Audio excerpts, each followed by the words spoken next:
To build a mecha, my secret stash was exposed by my wife. Hey! Look who's back for more adventures. We love having you here to continue this story that keeps us all awake. Important note, all of this is pure fiction, so don't try any techniques you hear here in real life. Your neighbor might call the cops. This amazing novel and all its rights belong to the original author. We're just the ones giving it voice and drama. Are you enjoying the show? Prove it by subscribing to our YouTube channel and leaving that like that motivates us so much. And if you want VIP access to exclusive content, our Patreon is waiting with things you won't find anywhere else. Chapter 301. This desk was exclusively used by Ming Dynasty emperors. The research and development process went relatively smoothly. Some areas that were initially considered difficult were resolved in advance with explanations from Fuxing's experts, thus avoiding any obstacles. Fuxing is truly amazing. How did they discover this peculiar substance? Such a beautiful and truthful substance is about to be born in our hands. Just thinking about it is really exciting. I can't wait. With this weapon, those previously formidable weapons are practically toys. At this moment, within the Phoenix base, in the research and development section responsible for developing the weapons mounted on the mechas, researchers were looking at the peculiar substance emitting a faint blue light through the glass screens of the instruments. All the researchers involved in this research were extremely excited. Everyone, give it your all and try to complete the experiment as soon as possible. Hearing academician Lu Xiangqiu's encouraging voice, everyone was full of energy. After guiding the researchers on their questions, Lu Xiangqiu returned to his office to continue his work. Compared to the actual operation, Lu Xiangqiu's main task at present was to grasp the overall direction and continue to study the technical data provided by Fuxing. Although Lu Xiangqiu hadn't slept more than 8 hours in the past few days, the 60-something-year-old felt no fatigue and remained as energetic as ever. Not only Lu Xiangqiu, but also the institute's physicians, concerned for the health of the other academicians, advised them to rest more. However, these academicians ignored the doctor's advice. In their words, they were simply too old to sleep much. They said they'd have plenty of time to sleep in decades, and they should focus on the Phoenix Mecha project first. Unbeknownst to them, Lu Xiangqiu's computer had accumulated many questions about the Phoenix Mecha. After resolving these questions today, Lu Xiangqiu, like everyone else, sent them to Fuxing Research Institute, awaiting their answers. Lu Xiangqiu's team was considered to be making relatively fast progress within the entire research base. Of course, other teams were not slow either, but because their research specialties, requirements, and manufacturing processes differed, there were some differences in their progress. Even so, everyone at the research base was confident they could assemble the Phoenix mech in the shortest possible time. Meanwhile, knowing the study was not simple, and recalling scenes from TV dramas and movies, the four women focused their search on the bookshelves and the walls behind them. However, after searching for a while, when the four reunited, they still found nothing. Nothing? These walls are normal walls, and the bookshelves don't look any different or special. It doesn't seem to be here. I checked the next room, and the wall thickness is normal. It shouldn't be related to the kind of secret room we imagine. If it's not here, how could it be there? The study was only so big, and everything was visible to the naked eye. Apart from the bookshelves, there didn't seem to be anything special. The desk, besides the bookshelves, there was only Souza's desk with a computer. Souza's desk looked ordinary, without anything particularly unusual, so the group hadn't considered it at first. Now that they had searched everywhere else, only the desk remained. If there really is a problem, then it can only mean that this desk holds some hidden secret. Looking at the desk, Gao Luofei recalled Souza coming to the study that evening. Souza seemed to be sitting at the desk, scribbling something. Thinking about it, this desk really does have a big problem. Come on, let's take a look at this desk. Knowing there was something wrong with the desk, Gao Luofei called the three of them towards its location. At the same time, the live stream camera focused on the desk. Seeing four beautiful women working together was a pleasant sight for the viewers. This desk is quite big. It looks like it could hold a lot of things if it had hidden compartments. The design of this desk is really nice. I like the color and style. I wonder where you bought it. I want to buy one too. The texture of this wood looks good. I wonder what kind of wood it's made of. Judging by the luster, it looks like golden Nanmu. I see a logo on the corner of that desk. It must be a brand. Yeah, I saw it too. But I searched online and couldn't find the same logo. Could it not be a logo? I searched online and couldn't find any examples of this desk. Could it be a custom-made desk? Very likely. Imagine what Souza did before. He even commissioned a glass wall to display a sandalwood carving. With so many people in the live stream, there were naturally many discerning viewers. For instance, Du Minghu from Wenyuanzhe, who had been paying extra attention to the live stream because of the nymph of the Luo River painting, was immediately impressed when he saw Souza's study. Relying on years of experience passed down through generations and his own hard work, Du Minghu immediately noticed the unusual nature of this desk. This desk is an antique, and not just any ordinary antique. It's likely made of Phoebe's Henan wood. Judging by the luster and the style of the desk, it should be from the Ming dynasty. Moreover, the emblem on this desk is the exclusive family crest of the Gao family, who specialized in crafting wooden furniture for the imperial family during the Ming dynasty. It should have been used by the imperial court. However, judging by the style, it's something that hasn't been discovered before. It's probably a unique piece. Du Minghu already had a general understanding of the desk's age. However, he wasn't clear on some of the deeper details. To figure it out, he would have to contact the Gao family. Chapter 302: The story behind the desk. Although hundreds of years have passed, the Gao family has undergone many changes. For example, they are no longer royal artisans, and they now maintain a very low profile. Ordinary people, unless they are top-tier individuals with relevant needs, have never even heard of the Gao family. Coincidentally, because the two families' industries overlap to some extent, they have become old friends by chance. Du Minghu took out his phone, found a familiar number, and dialed it. After 2 rings, the call was answered. Upon seeing the call connect, Du Minghu held the phone slightly away from his ear. "Hey, Xiao Du, what brings you to call me? What's wrong? Looks like you're itching to do something." A loud voice came through the phone after it was answered. Du Minghu had gotten used to holding the phone a little distance from his ear beforehand. Otherwise, that loud voice would probably make his ears ring for a while. The speaker was none other than Gu Yaozu, the eldest grandson of the Gao family. While the Gao family wasn't incredibly wealthy, they lived comfortably in the capital city, their inherited property and culinary skills ensuring a comfortable life. To be honest, Du Minghu genuinely envied Gu Yaozu's lifestyle. After all, Du Minghu had to run a shop, while Gu Yaozu didn't. The two were childhood friends, sharing a hobby they'd maintained for over 20 years, boxing. For over 2 decades, they'd regularly gone to the gym for a workout, a good sweat, and some relief. Du Minghu had been quite busy lately and hadn't been to the gym for a while. When Gu Yaozu called today, he assumed Du Minghu was calling to invite him to box, and so he said this. However, upon hearing Gu Yaozu's explanation, Du Minghu, though also considering it, glanced at the old man not far away and decided against it. "The boxing match will have to wait. I'll contact you again after Grandpa gets back." Hearing Du Minghu's words, Gu Yaozu deflated like a punctured balloon. "Alright, if that's the case, why did you call me? You're really a killjoy." Knowing he couldn't go to the boxing ring, Gu Yaozu immediately lost interest in continuing the conversation with Du Minghu.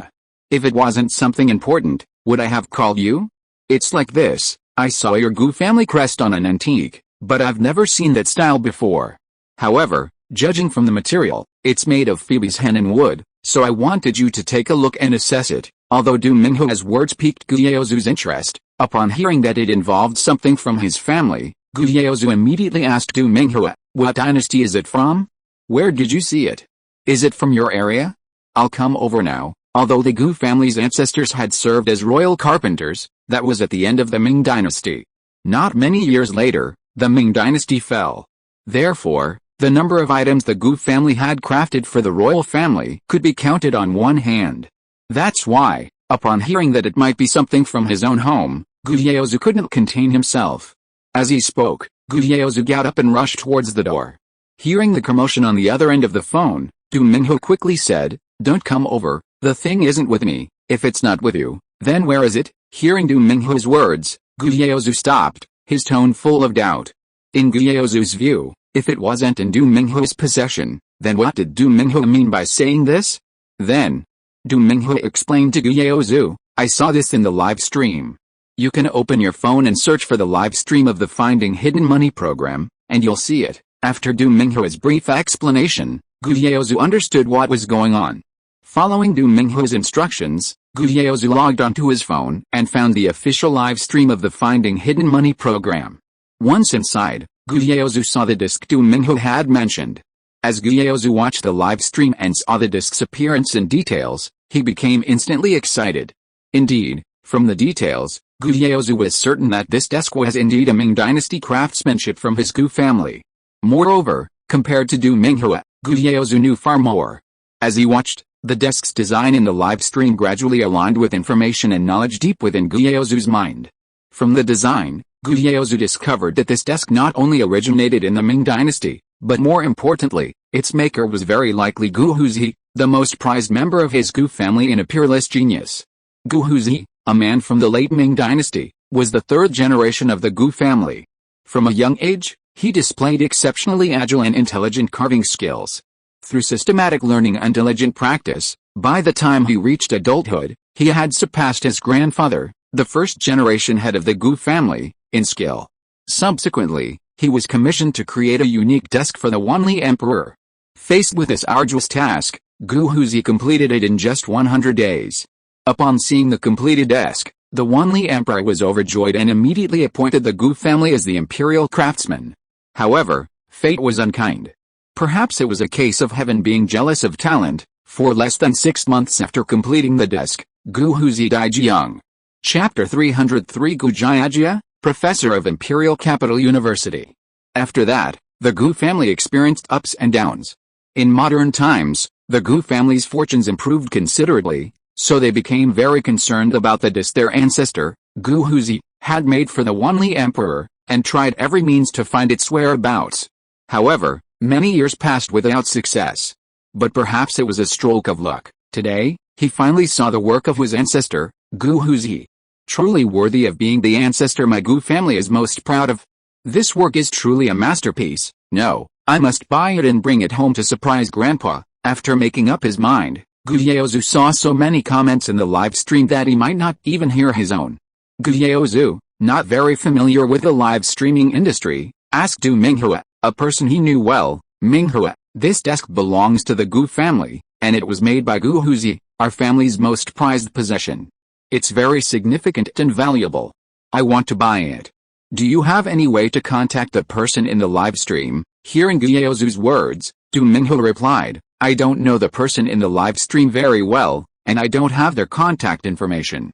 But isn't your sister a professor at Beijing University? The owner of this desk, Suzanne, is also an honorary professor at Beijing University. Maybe your sister has his contact information. Gu Yaozu genuinely didn't know this. He hadn't expected Suzanne to have such a status. However, compared to all this, Gu Yaozu still preferred the desk made by Gu Huzi. Since Du Minghu said his sister had a way, Gu Yaozu thanked Du Minghu, hung up the phone, and immediately dialed his sister's number. Not long after, Gu Yaozu answered the phone. He immediately asked his sister, Jiajia, is there a professor at your school named Suzelle? Do you have his contact information? If so, send it to me quickly, I need to speak with him urgently. Gu Jiajia, who had just stepped out of the classroom, was surprised that her brother was calling to ask for Suzelle's contact information. She hadn't known Suzelle's name before, but his reputation had soared in recent days, and she was aware of his remarkable achievements. As for Suzelle's contact information, she did indeed have it. She had obtained it by chance from her junior colleague, Yi Yinglan. Although she had Suzelle's contact information, her brother didn't usually care about research, so why was he suddenly asking for it? Confused, Gu Jiajia didn't directly tell Gu Yaozu Suzelle's contact information. Instead, she asked Gu Yaozu, brother, what's wrong with you today? Why are you asking this? Don't worry about it. It's really important. You have Suzelle's contact information, right? Tell me quickly, Gu Yaozu said impatiently. The more anxious Gu Yaozu was, the less worried Gu Jiajia became. These days, it was rare to see her brother so anxious. No, why should I tell you? If you don't explain clearly, I won't tell you, Gu Jiajia said. Hearing this, Gu Yaozu knew that Gu Jiajia wouldn't give him Suzelle's contact information unless he explained things clearly. Therefore, Gu Yaozu had no choice but to tell him everything he knew. There's something else. Academician Su actually has a desk belonging to the Gu family. If you are listening to this novel on a channel other than Fanfic World, It means it was downloaded and re-uploaded without effort. We warmly invite you to visit our channel, Fanfic World. There you will find the original version of this story and many other novels of various genres. We look forward to seeing you dive into a world of incredible novels. Chapter 304 The Enviable Yi Yinglan. Since that's the situation, Gu Jiajia didn't say anything more and sent Suze's phone number stored in her phone to Gu Yaozu.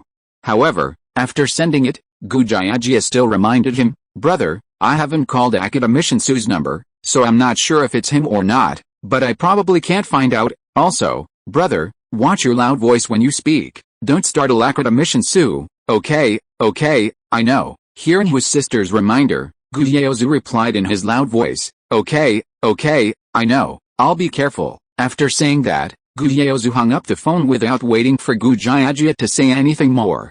Hearing the busy tone, Gu Jiajia saw the apartment in front of her and immediately walked in quickly. Knock, knock, knock. Hearing the knocking at the door, Yi Yinglan, who was packing her luggage for the research institute the next day, asked, "Who is it?" Hearing Yinglan's voice, Gu Jiajia replied immediately, "Yinglan, it's me." Hearing Gu Jiajia's voice, Yi Yinglan happily ran towards the door. "Jiajia, what brings you here?" Yi Yinglan was overjoyed by Gu Jiajia's arrival. When the door opened, Yi Yinglan rushed into Gu Jiajia's arms, giving her a big hug.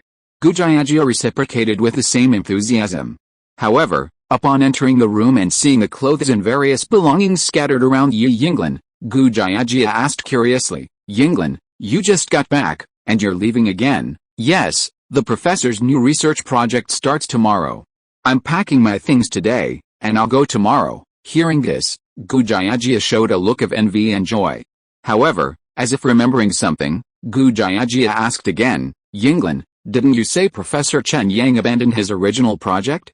I heard the Academy of Sciences didn't approve new research funding for Professor Chen Yang." Hearing Gu Jiajia's question, Yi Yinglan briefly explained the situation. Gu Jiajia learned that the project was funded by the Qianlong Foundation, and the estimated research funding was tens of millions.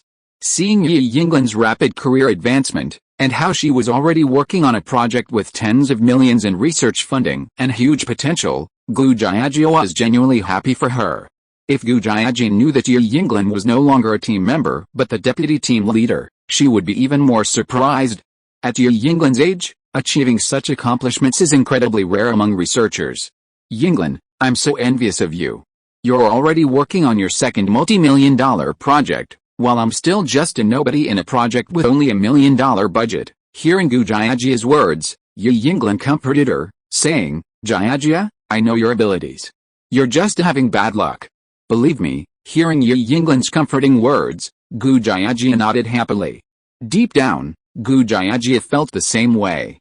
How could she, Gu Jiajia, give up so easily?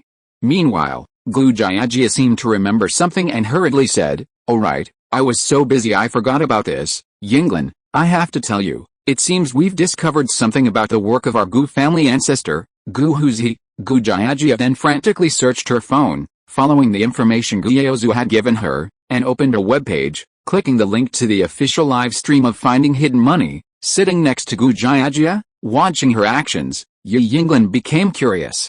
When Yi Yinglan saw that Gu Jiajia was in such a hurry to watch the Finding Hidden Money live stream, she immediately asked, "Jiajia, are you in such a rush just to watch this live stream?" "Yinglan, do you know about this live stream?" Gu Jiajia asked, hearing Yi Yinglan's question. Hearing this, Yi Yinglan looked at Gu Jiajia speechlessly. "Jiajia, have you forgotten? Didn't I tell you? I went to Zhongdu City to participate in this program." Hearing Yi Yinglan's words, Gu Jiajia suddenly remembered and said to Yi Yinglan with an embarrassed expression, "Yinglan, I'm sorry, I got so excited I forgot. I was wondering why I felt like I forgot something." "So that's how you got Academician Su's phone number, then?" Gu Jiajia briefly explained the situation to Yi Yinglan. "My brother found it in a live broadcast. He contacted me just now, saying it was in Academician Su's possession. He asked for the number just now, and I gave it to him." After Gu Jiajia's explanation, Yi Yinglan understood the general situation. She sat down next to Gu Jiajia and watched the live broadcast with her. When the live broadcast started, they heard Suze's phone ring and then he answered the call. "Hello, who is this?" Suze's words had barely left his lips when a loud voice made him frown. "Hello, are you academician Suze? My name is Guyeozu." Guyeozu's voice was very loud, even though Suze was far from the live stream, some of his words were still picked up. When Gu Jiajia heard her older brother's booming voice, she sighed helplessly. "I told him before to be careful what he says, why doesn't he listen?" Chapter 305 How dare these people slander my Gu family? Yi Yinglan, as a former victim herself, deeply sympathized with Gu Jiajia's complaints. She couldn't understand why someone's voice was so loud. However, the two only mentioned it briefly and then forgot about it, their attention completely drawn to the conversation between Suze and Guyeozu in the live stream. Suze was initially taken aback by Guyeozu's loud voice, but quickly adjusted. Hearing the name Guyeozu, Suze tried to recall it, but couldn't recall the name. Although he didn't know where the other person had gotten his number, since they were calling, they must have something to say. Suze replied, "Hello, what can I do for you?" Hearing Suze's explanation, Guyeozu politely explained why he had called. "Academician Su, it's like this. My name is Guyeozu, the 19th generation descendant of the Gu family. Our Gu family is a family of craftsmen for generations." Listening to Guyeozu's introduction, Suze gained a certain understanding of Guyeozu and the Gu family he mentioned. As Guyeozu explained, Suze vaguely understood why Guyeozu had called him. It was undoubtedly about this desk. When Suze was renovating, it was Songzhou who arranged for this desk to be placed here. At the time, Suze thought the desk was nice and casually asked about its origin. Hearing Suze's question, Songzhou proudly recounted the desk's history. According to Songzhou, he didn't know much about the desk, only that it was the emperor's desk in ancient times, and that it was made by the imperial carpenter Gu Huzi. Songzhou had gone to great lengths to obtain this desk. As for anything else, Songzhou didn't know, and Suze naturally had no way of knowing either. Now, after hearing the caller claim to be a descendant of the Gu family, Suze understood. This must be about the desk. The desk looked very simple and antique, and the four women had examined it repeatedly. They found no mechanisms, hidden compartments, or even anything unusual. This left them feeling frustrated and deeply suspicious. Had they made a mistake? Was this desk really just an ordinary desk, without any mechanisms or hidden compartments for storing things? Just as the four women were questioning their judgment, Guyeozu's introduction attracted the attention of the four women and the viewers in the live stream. After hearing Guyeozu's explanation, everyone immediately became interested. So he's a descendant of Gu Huzi. Gu Huzi, a child prodigy indeed. Is this the Gu family from the capital? I heard they're living off their ancestral property, but I wonder how much of their craft they still have. If you doubt the Gu family's craftsmanship, I can guess your social standing. You're certainly not among the top tier. Why would the eldest son of the Gu family personally call academician Su? They're from completely unrelated fields. How could they possibly intersect? What else could it be? Look at the things in our live stream, and you'll understand. The live stream is Suze's study, right? The things in the study related to the Gu family. Could it be the desk? That's all that's left. My friend said it's an antique from the Ming dynasty. That's probably what attracted Guyeozu. It seems this desk is quite valuable, otherwise Guyeozu wouldn't be so interested. I wonder how much this little disc is worth. Although Guyeozu didn't say much, the four women weren't stupid. Their intelligence was sufficient. Since Guyeozu had said so, there must be something fishy about this desk.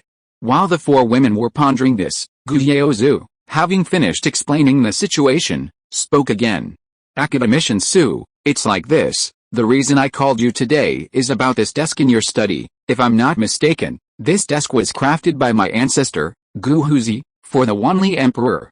It's called the Garden of Delicacies, flowers, birds, fish, and insects, elegant and refined desk. It's extremely rare and holds great significance for our Gu family. After Guyeozu finished explaining, just when everyone thought he would offer to buy it, they heard him say, Academician Su, could you perhaps give me the opportunity to create a replica of this desk? The viewers in the live stream were utterly astonished by Guyeozu's words. No way, I thought Guyeozu would actually pay for it, but he did this instead. Is it just a replica? Since he says this piece is so important to the Gu family, shouldn't he spend a fortune to buy it and treasure it properly? This thinking is truly baffling. This is so stingy. He talks about how amazing his ancestors were and how significant this desk is, but he's unwilling to spend money to buy it, only wanting a replica. It seems this desk and Gu Huzi aren't that important. Gu Jiajia, sitting on the sofa watching the live stream, naturally saw the comments from the viewers. She was furious at the slanderous remarks made about her brother and the Gu family. How can these people be like this? They haven't even figured things out before saying such things. Can't they at least do some research before speaking? Chapter 306 Suza's hidden money is about to be discovered. Seeing Gu Jiajia's indignant expression, Yi Yinglan, though unaware of the reason, felt a deep empathy. After all, she had experienced this feeling before, and one she never wanted to relive. Gu Jiajia and Yi Yinglan wouldn't understand her anger, so she explained, Yinglan, this desk is, as my brother said, extremely precious and significant to our Gu family. It's precisely because of this that we know its true value. I can't estimate its exact price, but I can say with certainty that even if our Gu family sold all our ancestral properties, we couldn't buy it back. That's why my brother didn't mention buying it. Yi Yinglan didn't know the full extent of the Gu family's wealth or the true value of their estate. However, just considering their ancestral properties in prime locations in the capital, selling them would be worth at least 200 million. The rest of the Gu family's assets must be considerable. Yet, with so much money, Gu Jiajia still claims they can't afford it. Yi Yinglan now had a better understanding of the desk's value. And with this understanding, her attitude towards Suza changed drastically. If Suza didn't know its value, it would be understandable, such an expensive item would simply be used casually. But if Suza knew the desk's worth and still left it there so openly, without any concern for damage, then it could only mean Suza was incredibly wealthy. However, thinking about Suza's past deeds, it wasn't surprising that he could do such a thing. While Yi Yinglan was lost in thought, Gu Jiajia continued. Yinglan, you must be wondering why we didn't lower the price before buying it. Our Gu family has always been upright and honest.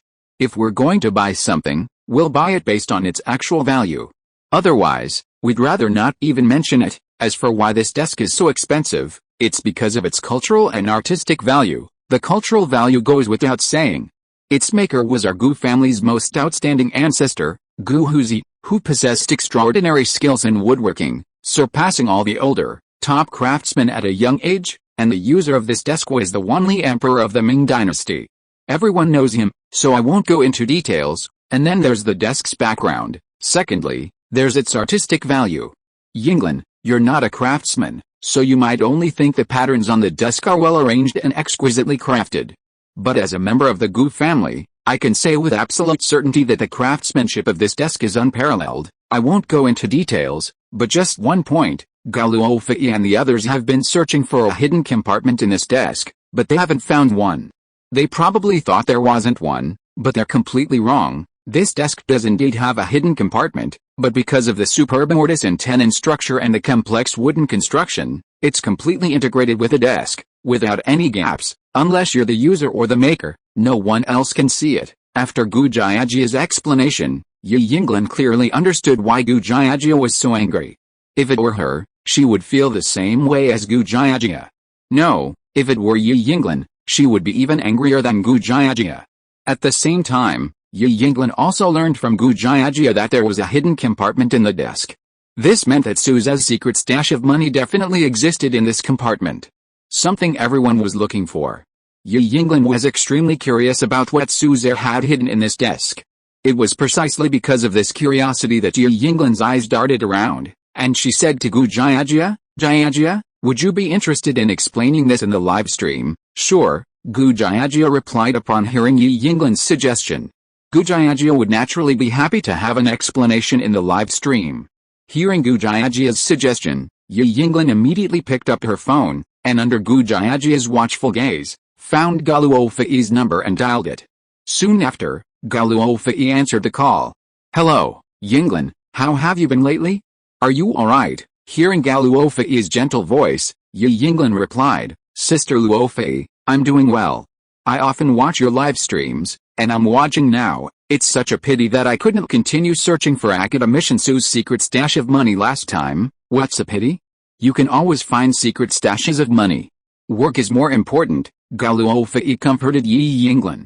Sister Luofei, I'm calling you because I have two things to say. After a brief greeting, Yi Yinglan got straight to the point. What is it?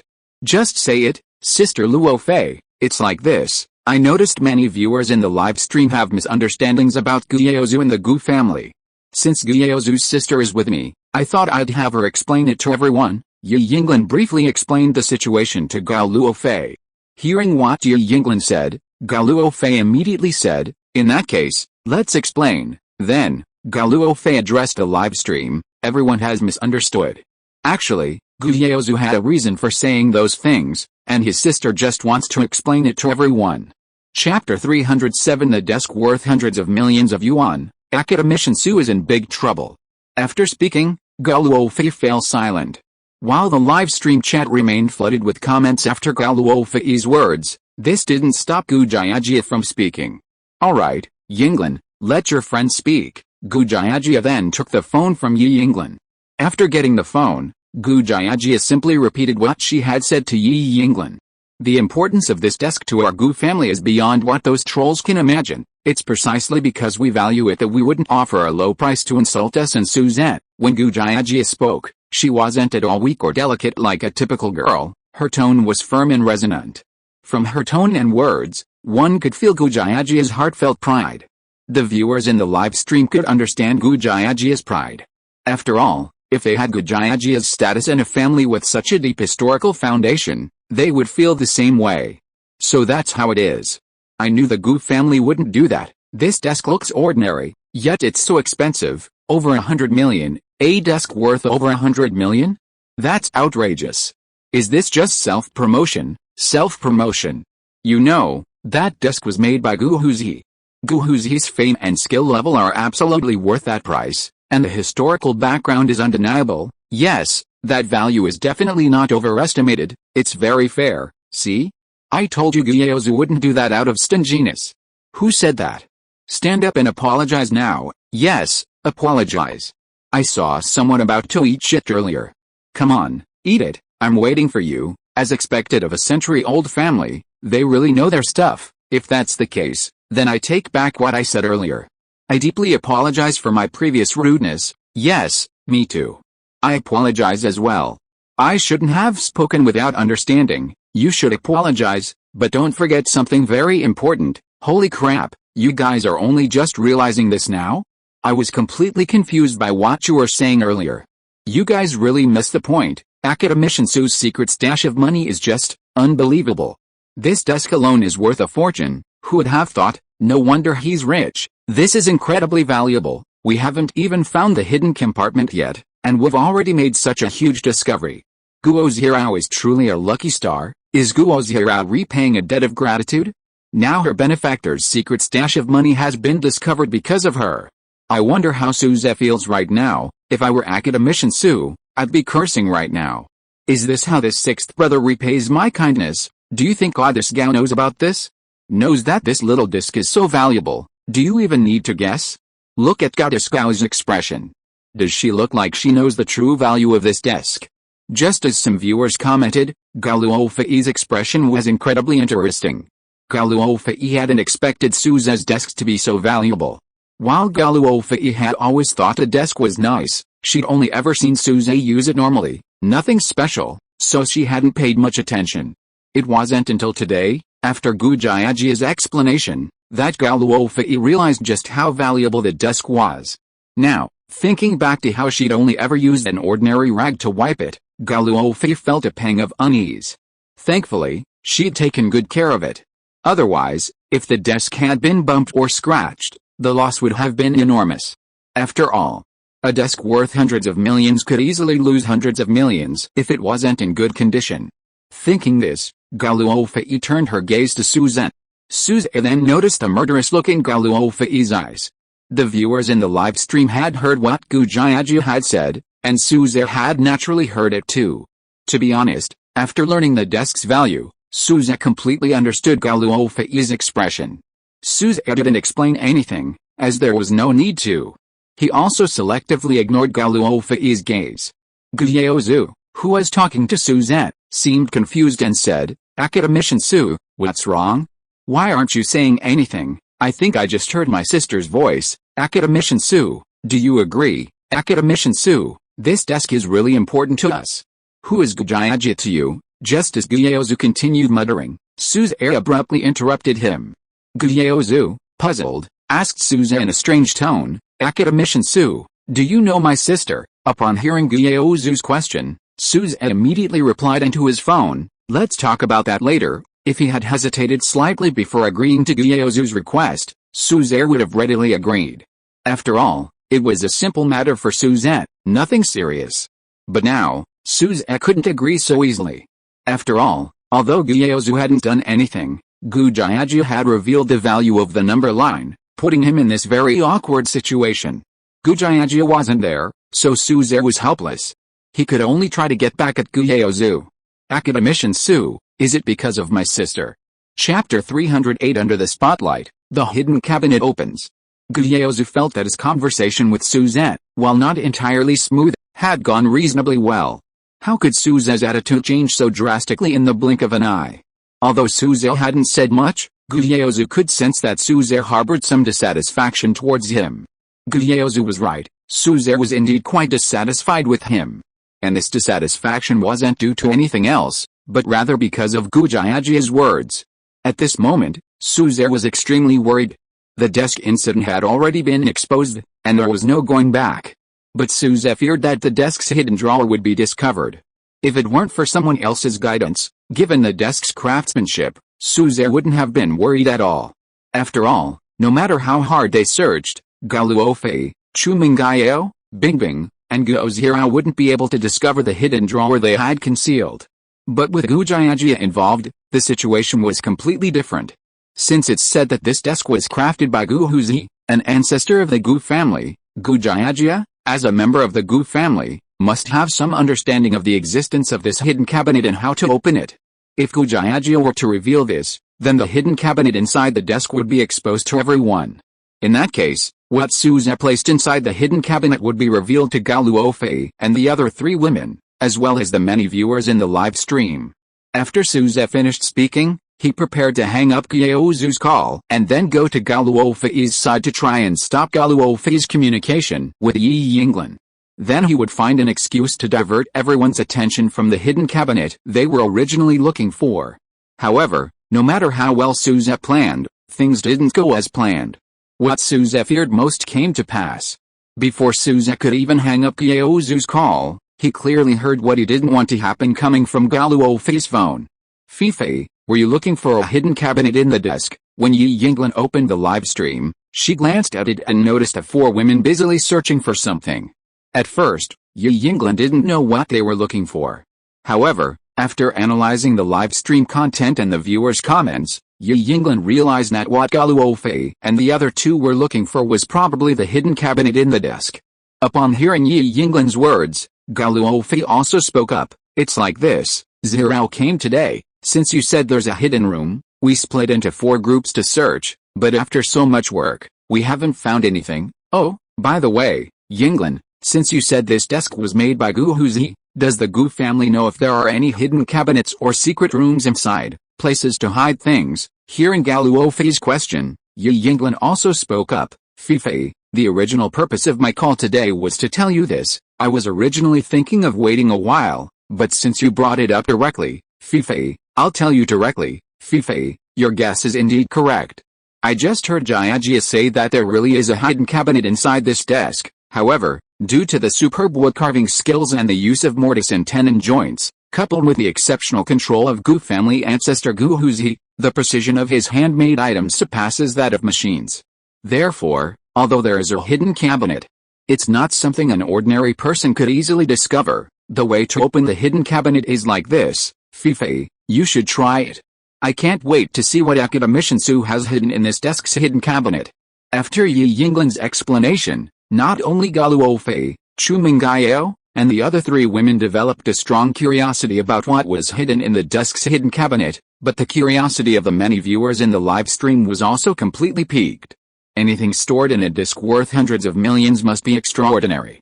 The thought of this being revealed soon was exciting.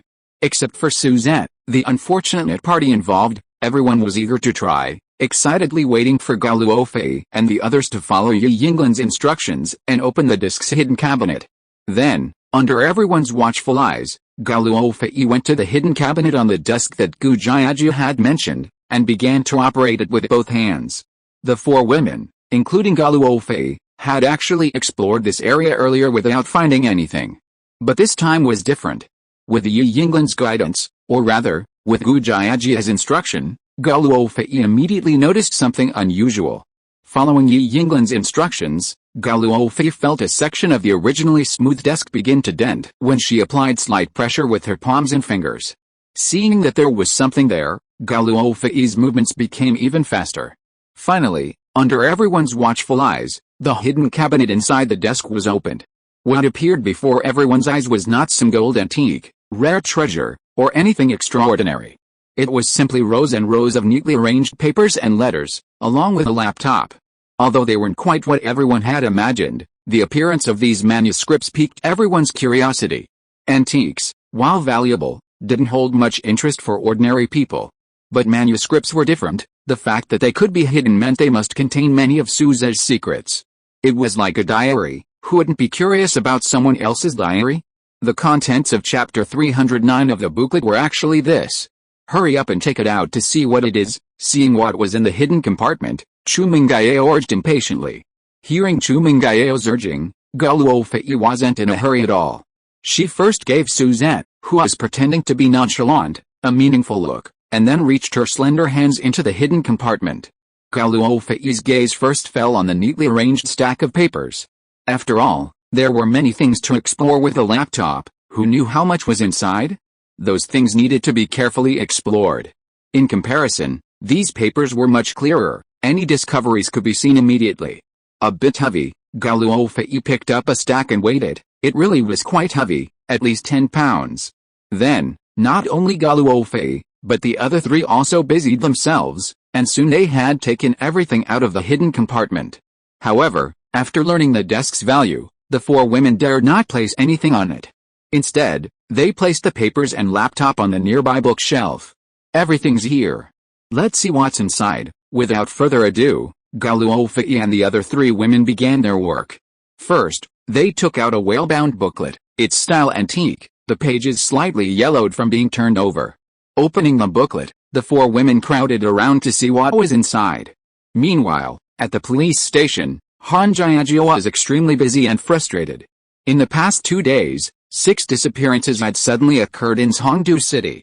The common thread among these cases was that the victims were all women, mostly young, around 20 years old, and youthful and attractive. The series of disappearances had already caused a negative impact. This case had been assigned to the Criminal Investigation Division, with Han Jiajia as the commander-in-chief. Although the burden on her shoulders had increased, Han Jiajia felt immense pressure. This is already the 6th missing person this month. We're under tremendous pressure.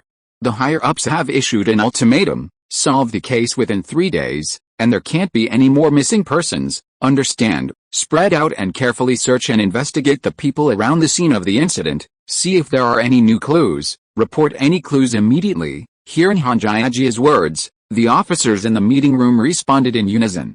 Understood. Okay, let's begin. After Han Jiajia finished speaking, everyone dispersed, leaving the meeting room and heading to their assigned locations. Captain Han, you haven't slept all day. Why don't you rest for a bit? Seeing the visible bloodshot eyes and fatigue in Han Jiajia's eyes, the policewoman beside her gently massaged her shoulders, speaking with concern.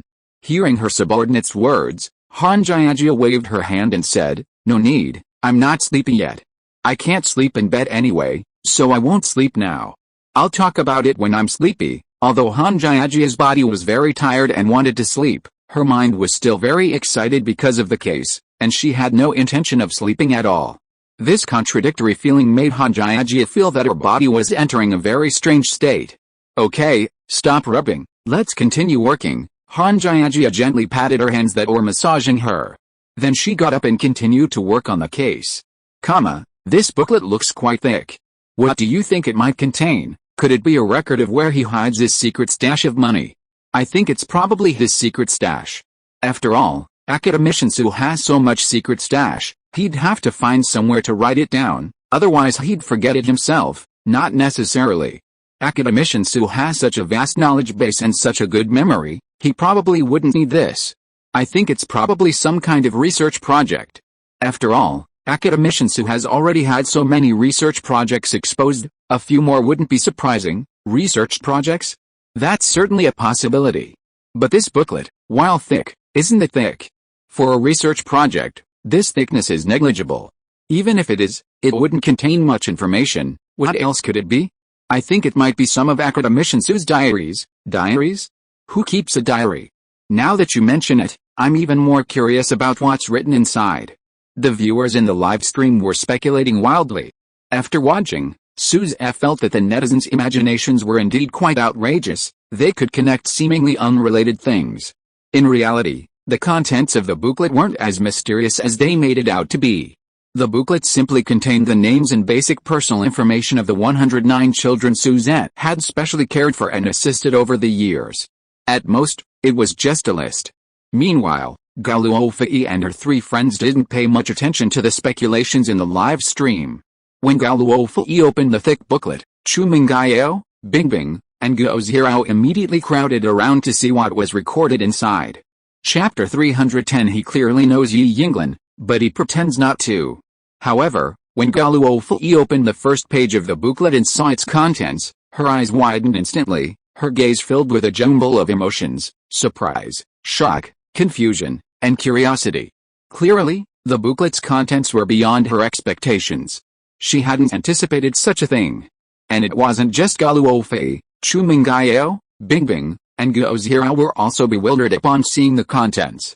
They couldn't understand why it contained such information. This is some people's information, right? Photos, some basic personal information, and their current jobs or schools are all in here, and it seems the rest of the booklet contains the same things. Fifei, did you know this existed? Chu Mingyao was extremely surprised by the booklet's contents. She had many theories, but she hadn't expected this outcome. Hearing Chu Mingyao's question, Gao Luofei shook her head. She really hadn't seen the contents of this document before. After reading one page, she turned to the next. Then, after reading another page, she turned to the next again. This action repeated itself, page after page. And as she turned the pages, Gao Luofei's movements became increasingly violent. Clearly, Gao Luofei's inner state wasn't as calm as she appeared. So many of them are girls, and they're all from prestigious universities, teachers, doctors, celebrities, students. What is Academician Sue going to do with all this information? Bingbing's tone carried a hint of curiosity. Of course, it was just curiosity. At this moment, neither Bingbing nor Gao Luofei had any ulterior motives. After all, they had some understanding of Suze's character. He probably wasn't the type to do anything bad. As for Chu Mingyao, she didn't know much about Suzette either, only about the past 2 days. However, in her mind, since Suzette could invest in research projects without caring about returns, he probably wasn't a bad person. As for Guo Zhirao, her feelings were much more complex. In fact, Guo Zhirao had some guesses about the contents of the booklet. She had a feeling that her name and information would appear in it. She also considered the possibility that the booklet was actually a list of people Suzette had donated to. These people on the list were those Suzette had sponsored, people with similar or identical experiences to her. However, this guess wasn't very strong, and Guo Zhirao couldn't provide solid evidence. She could only voice her suspicions after her suspicions were confirmed. The 4 women had different opinions, but overall, they still trusted and believed in Suzette. They felt that although the contents of the list were very strange, Suzette probably had his reasons. However, unlike the 4 women, the viewers in the live stream had a different perspective. While the number of viewers in the live stream wasn't as high as the previous peak of nearly 100 million simultaneous viewers, the number of people online still exceeded 40 million. With so many people facing the same issue, their opinions naturally differed. At this moment, the live stream was in an uproar because of the contents of Suze's booklet. Holy crap, this is what it says? Why is Academician Sue recording these people? This can't be right. I never expected this outcome. Why is Academician Sue recording this? I don't know, but given Academician Sue's character, it shouldn't be anything bad. He must have his reasons for recording it. Anyway, I trust Academician Sue. He must have his reasons. Trust? Support? You can't judge a book by its cover. How many people appear respectable on the outside but are actually incredibly wicked inside? How do you know Suze isn't that kind of person? Exactly. It's not the first time highly educated people have done bad things, and every time it happens, it represents extraordinary cruelty. So many perverts are lurking within. If they hadn't gone undetected, who knows how many people would have been harmed. Did you see the contents of the booklet? It's full of lone men and women, and many of the women are very beautiful, pure, kind, sweet, mature, all kinds of types. Wow, it's astonishing. Sigh, I never thought Academiciansu was this kind of person. He's truly disappointing. From today onwards, I'm turning against him. I'm going to call 110 and report this. I don't know the purpose of this booklet, but if anything happens, we can arrest Suza immediately. Academiciansu, this is the last time I'll call you that. Look, Yi Yinglin's name is on this booklet. Holy crap, if Yi Yinglin's name is on it, that means Suza should have known her for a long time. He investigated so thoroughly, yet Academiciansu pretended not to see her during the live broadcast. This is a big problem. This is definitely not a small problem. If he knows her but pretends not to, that's too abnormal. Judging from Yi Yinglin's attitude towards Suza that time, she probably doesn't know him. Now it seems the names on this list are from Suza's side only. No way. I just decided to become a fan. Please don't let this fall apart. If you are listening to this novel on a channel other than Fanfic World, it means it was downloaded and re-uploaded without effort. We warmly invite you to visit our channel, Fanfic World. There you will find the original version of this story and many other novels of various genres. We look forward to seeing you dive into a world of incredible novels. Chapter 311 Is Academiciansu a human trafficker? I saw my classmate's name in this. His information is almost exactly the same as what's in this booklet. My classmate has had a tough life since childhood, and I never imagined someone would even target him. It's truly despicable. I also saw my colleague's name. Such a cheerful person, I never imagined he was on someone's list. Me too. I saw my teacher. As more and more of the booklet's contents were displayed in the live stream, some viewers recognized familiar faces. And now, with acquaintances involved, the discussion became even more heated. Oh, right, I suddenly remembered. Don't you think this kind of booklet looks like a human trafficking list? I've seen it on TV, in movies, and on the news. It's said that some human traffickers have lists like this. The people on the list are the ones they've targeted for trafficking? No way. How could someone as wealthy as Academiciansu do such a thing? The people on the list aren't Academiciansu's targets. I feel his targets are their families. I don't know if you've noticed, but the families of those on this list seem to have some kind of disability or problem. Yes, I've noticed that too. Generally, 2 or 3 families with similar situations could be considered a coincidence, but how many people are there? At least dozens, all with the same issues. That's not a coincidence, it's a fact. I'll pretend I didn't see your wild guesses earlier. After all, not everyone has a normal IQ. But what you're saying is really going too far. Academiciansu's net worth is in the billions. How much is one person worth? Is it worth Academiciansu taking action? So what if it's worthless? Who can guarantee it's because of some peculiar hobby? By the way, people in Hongdu City should have heard, right? There have been quite a few missing persons cases lately. Aren't we supposed to be collecting clues? I think we can provide this lead. Yes, you've reminded me. We have to provide this. It might be very useful. I've already called. You guys are too slow. Although the idea of Suze using this name to traffic people is utterly absurd, there's hardly any resemblance. Even though the viewers in the live stream tried their best to explain, some people were stubborn and stuck on their own ideas. Ultimately, the combined effect was that Hongdu City's phone lines were overwhelmed with calls. Hello, this is Hongdu City 110. I'm reporting that there's a suspected human trafficking list in Suze's home. Hello, this is Hongdu City 110. Is this 110? Please go to Suze's house quickly, I think. Hello, this is Hongdu City 110. Suddenly, the Hongdu City police station became bustling with activity, countless calls pouring in.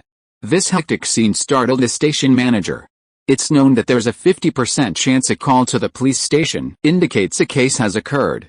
With so many calls, even at a 50% probability, that means quite a few cases. This gave the station manager a headache. What's going on lately? Why has the case rate suddenly increased? Just as Director Wong Haitian of the emergency call center was pondering, an operator who was summarizing call reports knocked on the office door. After receiving permission, the operator approached Wang Haitian and said, "Director Wang, we just received 35 calls, 30 of which were about the same thing." Hearing that 30 calls were about the same thing, Wang Haitian immediately asked, "What are they about? Has something serious happened?" Generally speaking, cases with numerous calls to the police are usually major cases. Even the least serious cases have a very negative social impact. It's about Suzette. The caller claims that Suzette might be involved in human trafficking. The operator's tone became somewhat uncertain at the end. Hearing this, Wang Haitian's reaction was similar to the operator's initial reaction. "Are you kidding me? You're saying Academician Sue is involved in human trafficking? What a joke. How could Academician Sue be involved in human trafficking?" Hearing what the operator said, Wang Haitian felt that the operator was joking with him. Suzette. These past few days, most residents of Hongdu City have known about Suzette's deeds. As the director of the police station, Wang Haitian also has a very clear understanding of Suzette. Because of this understanding, Wang Haitian has a deep and genuine admiration for Suzette. At such a young age, he has made such extraordinary scientific contributions. Such a young talent is practically the other people's child that parents dream of. These past few days, when educating his own children, Wang Haitian would occasionally use Suzette as an example. Similarly, Wang Haitian is very aware of the security department's protection of Suzette. If Suzette were to engage in human trafficking under the protection of the security department, then Suzette would indeed be incredibly audacious, daring to do so under the security department's protection. But such a thing is simply impossible. Who is the security department? How could they allow Suzette to act recklessly? It is precisely because of this wealth of information that Wang Haitian does not believe that the so-called academician Suzette is a human trafficker.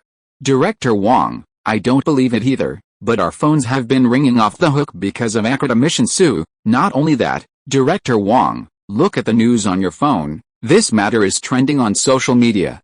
Chapter 312. Even if I committed a crime, Suzette couldn't possibly. Upon hearing that this matter was in the news, Wang Haitian immediately took it seriously. Where is it? Let me see. Hearing Wang Haitian's words, the operator immediately responded, Director Wang, you can see it on your phone. Wang Haitian did as the operator instructed, and before he even opened the app on his phone, just by lighting up the screen, he saw the push notification. Shocking. Suzette is actually involved in human trafficking. Outrageous. The youngest academician in China has committed such a crime. Does a young genius have to be different? Can illegal acts receive a just trial? These sensational headlines made Wang Haitian's heart tremble. After clicking on the news, seeing the angry comments and the ever-increasing number of views, Wang Haitian had a bad feeling. Director Wang, what should we do about this? The operator had only been on the job for less than 3 months. She had never experienced anything like this before and didn't know how to handle it. Upon hearing the operator's question, Wang Haitian paused for a moment before immediately replying, I'll handle this. You can go ahead and do your work. Since this matter had already caused such a stir, with an unexpectedly large number of reports, ignoring it could lead to serious consequences for Wang Haitian. Just as Wang Haitian was about to report the matter according to procedure, a news article online changed his mind. The article mentioned that a recent missing person case had appeared in Suzette's register. Since it was related to the current high-profile human trafficking case, he would use this as a lead and submit it to the investigation team. Thinking this, he acted immediately. Wang Haitian picked up his phone and dialed Han Jiajia's number. When Wang Haitian made the call, Han Jiajia was at her desk working on a case. She was comparing the information left at the scene, brainstorming to see if she could glean any valuable clues from the chaotic information. Knock knock knock. Hearing the knock, Han Jiajia said, Come in, team leader Han. The person entered as soon as Han Jiajia finished speaking, and just as they started to speak, Han Jiajia's phone rang. Seeing it was Wang Haitian calling, she immediately gestured for him to be quiet.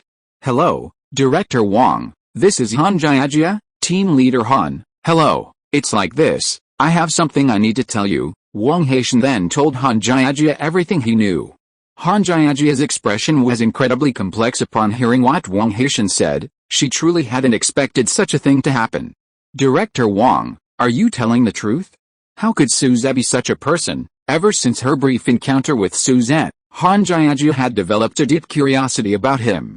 She wanted to know what kind of person Suzette really was. However, What happened next completely exceeded Han Jiajia's expectations. She never imagined that such a young and handsome man could be so talented. Whether it was the initial Mecha or Zhuling and Zhaowu, these were all incredibly impressive inventions. Moreover, even as an academician, Su Zhe maintained a remarkably low profile. If it weren't for this accidental exposure, who would have thought of this?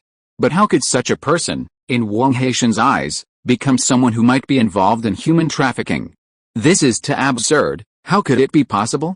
Director Wang, are you sure you're not mistaken? Even after Wang Haitian's words, Han Jiajia still couldn't believe it and asked him again to confirm. Wang Haitian wasn't bothered at all by Han Jiajia's disbelief. If someone else had told him this, he would have reacted the same way. This whole thing was just too bizarre. Han Jiajia didn't believe a single word Wang Haitian said. What a joke. What kind of person was Su Zhe? He was a great scientist. An honorary professor at Imperial University. The owner of Yaoli Glass Group. A member of the Qianlong Foundation. An honorary advisor to the military and security departments. An academician of the Chinese Academy of Sciences. So many titles piled up on one person. Besides treason, he had everything. How could someone like that possibly traffic people? Han Jiajia even thought that even if she were involved in human trafficking, Su Zhe wouldn't do it. Although Su Zhe's pamphlet contained information about a missing person, Han Jiajia still believed it was just a misunderstanding. It was definitely just a coincidence. Hearing Han Jiajia's words, Wang Haitian said solemnly but helplessly, Captain Han, I understand your feelings, but that's the reality. The people who reported this have overwhelmed our police center. I'm just informing you of this as a lead, as per regulations. I won't bother you with details on what to do next. With that, Wang Haitian immediately hung up. Hearing the dial tone, Han Jiajia cursed under her breath, old fox. Han Jiajia wasn't naive, Wang Haitian was just trying to shift the blame. Now that the blame was on her, Han Jiajia couldn't pretend she didn't see it. What is it? Frustrated and unsure how to handle the situation, Han Jiajia looked up and asked the person who had called. Why can't Su Zhe be listed as the sponsor in chapter 313 of the booklet? The visitor could tell from Han Jiajia's tone that she wasn't in a good mood. Sensing her change in attitude, the visitor could only force a smile and say, Captain Han, it's like this. I just received news that information about one of our victims was found in a live stream called Finding Hidden Money. Director King has already received information about this, saying that the impact of this matter both in reality and online is extremely negative, and he's demanding that we handle this matter properly. Hearing the visitor's report, Han Jiajia immediately knew that it was about what happened to Su Zhe. She understood Director Kin's demands. From Wang Haitian's words, it was clear that even if Su Zhe's situation was entirely a misunderstanding, the large number of people who reported it and the significant impact it had were all affected. Many people unaware of the details were also affected and wanted to seek the truth. If they did nothing, in the eyes of the ignorant, they would simply be seen as aiding and abetting evil, colluding with Su Zhe. Now that things have come to this point, Han Jiajia has no choice but to handle the matter properly. Because of its sensitive nature, this time Han Jiajia won't keep a low profile. Instead, she'll go to Su Zhe's house in a grand manner to resolve the issue. She wants everyone to see the truth and for this seemingly pointless matter to be exposed. Besides, Han Jiajia still harbors some expectations. Since Su Zhe is so powerful, there must be a reason why those people appear in his register. Perhaps this trip to Su Zhe's house will bring some unexpected surprises. Han Jiajia didn't linger in her office and immediately gathered 2 cars and headed towards Su Zhe's house. Meanwhile, Han Jiajia and her group hurried towards Su Zhe's house, but at that moment, the register Su Zhe had hidden in a secret compartment was half opened. Just as Gao Luofei turned to the next page, she saw someone she couldn't believe appear. Zhao, is your information here too? Indeed, Gao Luofei and the others were astonished to see that the page in the booklet displayed Guo Zhao's information. Why is Zhao here, and Yi Yinglan, what exactly is this booklet for? This question simultaneously arose in the minds of the 3 women. They couldn't understand why Su Zhe was recording these things. Unlike the 3 women, Guo Zhao's mind instantly cleared after seeing her own information. She understood what Su Zhe's booklet contained. As she had expected, the booklet contained information about people Su Zhe had helped over the years. Yinglan, academicians who knew you before, Yi Yinglan and Gu Jiajia, who were in front of the live stream camera, quickly noticed the contents of the booklet. When Yi Yinglan saw her information in Suzet's booklet, she felt incredibly surprised. How could this be? If her information was on it, then why did Suzette act as if he didn't recognize her when they met? I don't know. Academician Sue shouldn't have recognized me before. Yi Yinglan was confused by the situation. She was flustered and couldn't understand why things had turned out this way. If Suzette knew her, then why did he pretend not to? Yi Yinglan and Gao Luofei had stopped talking on the phone. If they had, Yi Yinglan would have asked Gao Luofei to inquire with Suzette about what was going on. Suzette, shouldn't you explain this booklet? Just as everyone was arguing about the contents of the booklet, a voice came from the villa entrance, making Suzette turn around. He then saw Han Jiajia and her group walking towards him. Han Jiajia was wearing a heroic uniform, her face solemn and dignified. Suzette didn't say anything about Han Jiajia and her group's arrival. Suzette had also noticed the online content. Han Jiajia's arrival was undoubtedly due to what happened online. Suzette knew his own situation better than anyone else. With nothing to hide, Suzette was naturally fearless. Faced with Han Jiajia's question, Suzette simply said, "Nothing, just a roster." When the viewers in the live stream saw Han Jiajia and the others arrive, they immediately erupted in excitement. "Look, the police are here. Suzette must be up to something. Those who say Suzette is innocent, take a good look. If you weren't, why would they make such a fuss? Wow, so many people, it's quite a sight. Take Suzette away quickly and make him confess. Let's see how many families he's ruined over the years. You only said Guo Zirao's family was pitiful, but now I see Guo Zirao's name in the booklet. I highly suspect Suzette did this intentionally, and he must have ulterior motives." "What? You're already jumping to conclusions? The police said they're taking him away, and you're already in such a hurry? Do you want others to suffer? The booklet has Guo Zirao and Yi Yinglan's names on it, so why does it have to be bad news? If you ask me, since Guo Zirao said Suzette is her benefactor, and that was confirmed afterward, why can't we say that the people in this booklet are Suzette's benefactors?" Chapter 314 I take responsibility for my words. That's right, to be honest, I had the same thought. Since Suzette can be a member of the Qianlong Club and likes to do good deeds, why can't Suzette sponsor others? Yes, that must be it. That's right, this list must be the list of people that Academician Suzette has sponsored and donated to over the years, a list of sponsors, and you actually think it's a list of people who have been trafficked? Your imaginations are really wild. However, the heated discussion in the live broadcast room did not affect the actual situation. At this moment, Han Jiajia and her group, seeing that Suzette did not say much, headed towards the place where Suzette was going. Although Suzette did not know Han Jiajia very well, Han Jiajia must have learned about his identity from Guoen. And Guoen's decision to let Han Jiajia in must have been discussed between the two of them. Therefore, Suzette was not flustered at all by the momentum of Han Jiajia and her group. However, completely different from Suzette's calm reaction, seeing Han Jiajia bring so many people, Gao Luofei couldn't help but feel nervous. Although Gao Luofei was somewhat unhappy about Suzette hiding the secret compartment, it was still a private matter between her and Suzette. However, seeing Han Jiajia arrive made the situation much more complicated. Therefore, when Han Jiajia reached Suzette, Gao Luofei rose from behind her desk and walked towards him. "Jiajia, what's wrong? Did you misunderstand something?" Gao Luofei casually positioned herself between Suzette and Han Jiajia, shielding Suzette behind her. Seeing this, a barely perceptible smile appeared on Suzette's lips. Clearly, Suzette was very touched by Gao Luofei's gesture. Seeing Gao Luofei's anxious expression, Han Jiajia understood why she was acting this way. Therefore, Han Jiajia spoke up, explaining to Gao Luofei, "Fifei, it's alright, don't be nervous. We're just here to get some information from Suzette." Although Han Jiajia said this, Gao Luofei wasn't as calm as Han Jiajia claimed. She didn't move aside when Han Jiajia gestured for her to, but remained standing.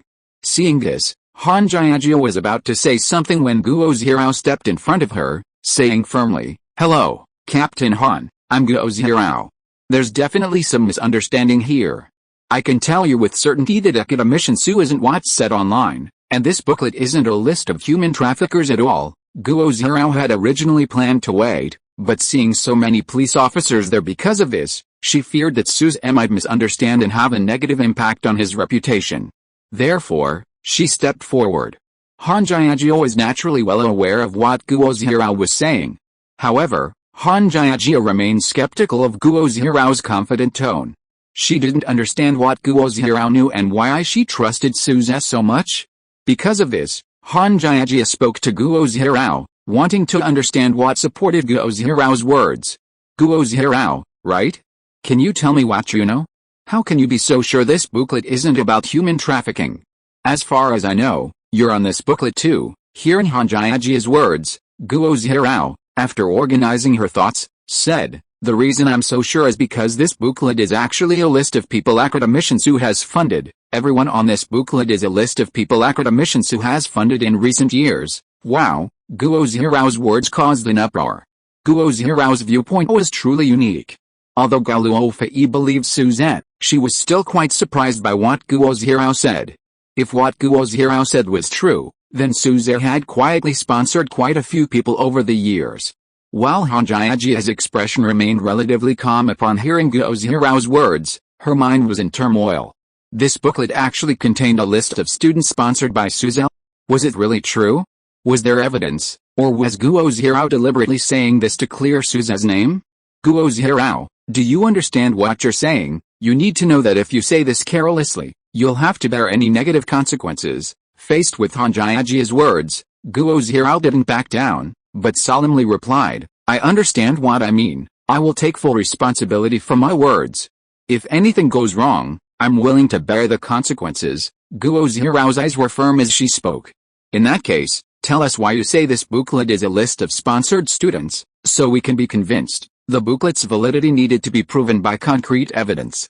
It's not that being willing to take responsibility means there's nothing wrong with what someone says.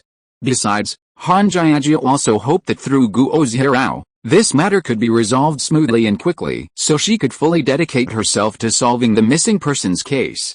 It's like this. The reason I think this is because of the pattern on the page with my information in this booklet. Chapter 315 Seeking Confirmation from Yi Yinglan.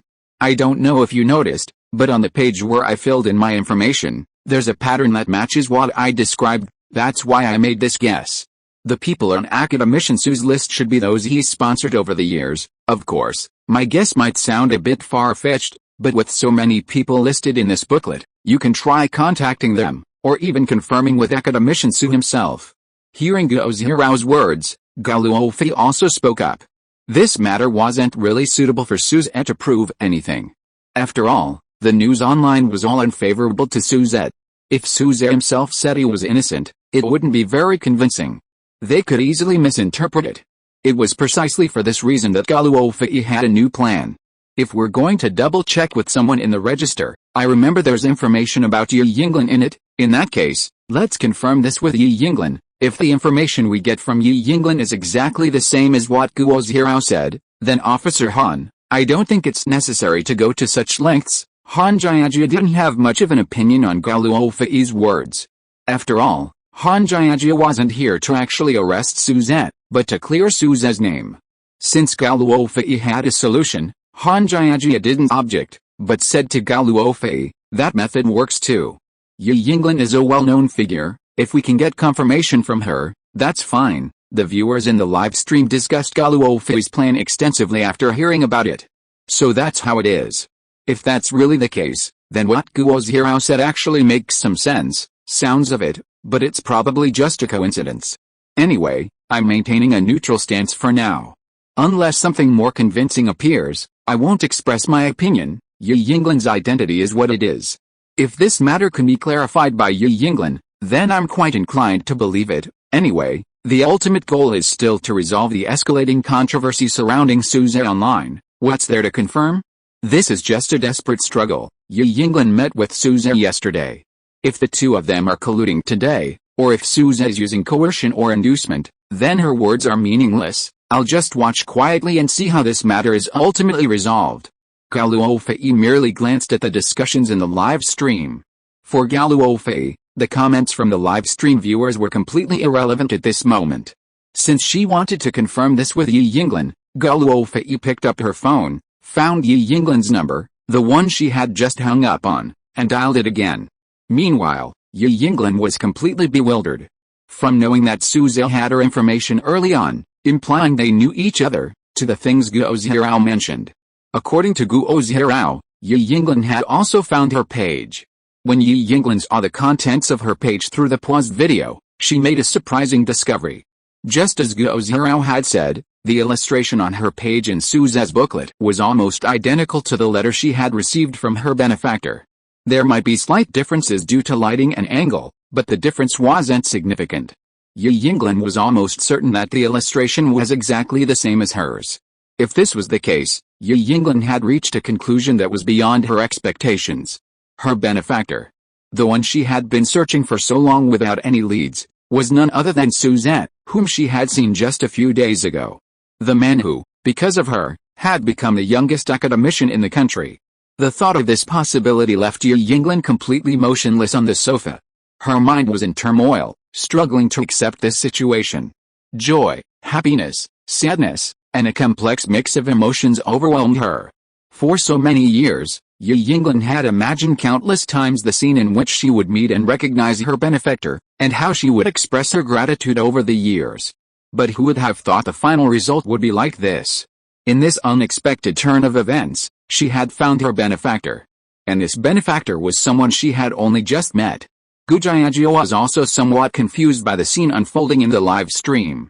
She hadn't expected that her own affair would be involved in such a huge public opinion storm, and now it had implicated Yi Yinglan as well. Gu Jiajia, of course, fully understood Yi Yinglan's current reaction. Let alone Yi Yinglan, Gu Jiajia believed she would feel even worse in this situation than Yi Yinglan. Therefore, seeing Yi Yinglan quietly sitting on the sofa processing the information, Gu Jiajia didn't say much, simply staying by her side to let her get through it. Just then, Gao Luofei's phone rang. The vibration pulled Yi Yinglan from her reverie. Picking up the phone and seeing it was Gao Luofei calling, Yi Yinglan answered immediately. Chapter 316 Suzette is truly an exceptionally good person. Yi Yinglan, who had watched the live stream, was well aware of the reason for Gao Luofei's call. Therefore, when she answered the phone and heard what Gao Luofei was saying, Yi Yinglan remained calm.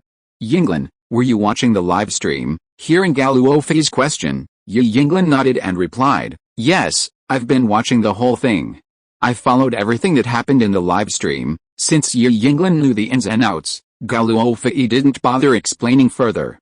Without saying anything more, and with time on her hands, Gao Luofei directly asked Yi Yinglan, Yinglan, are you free now?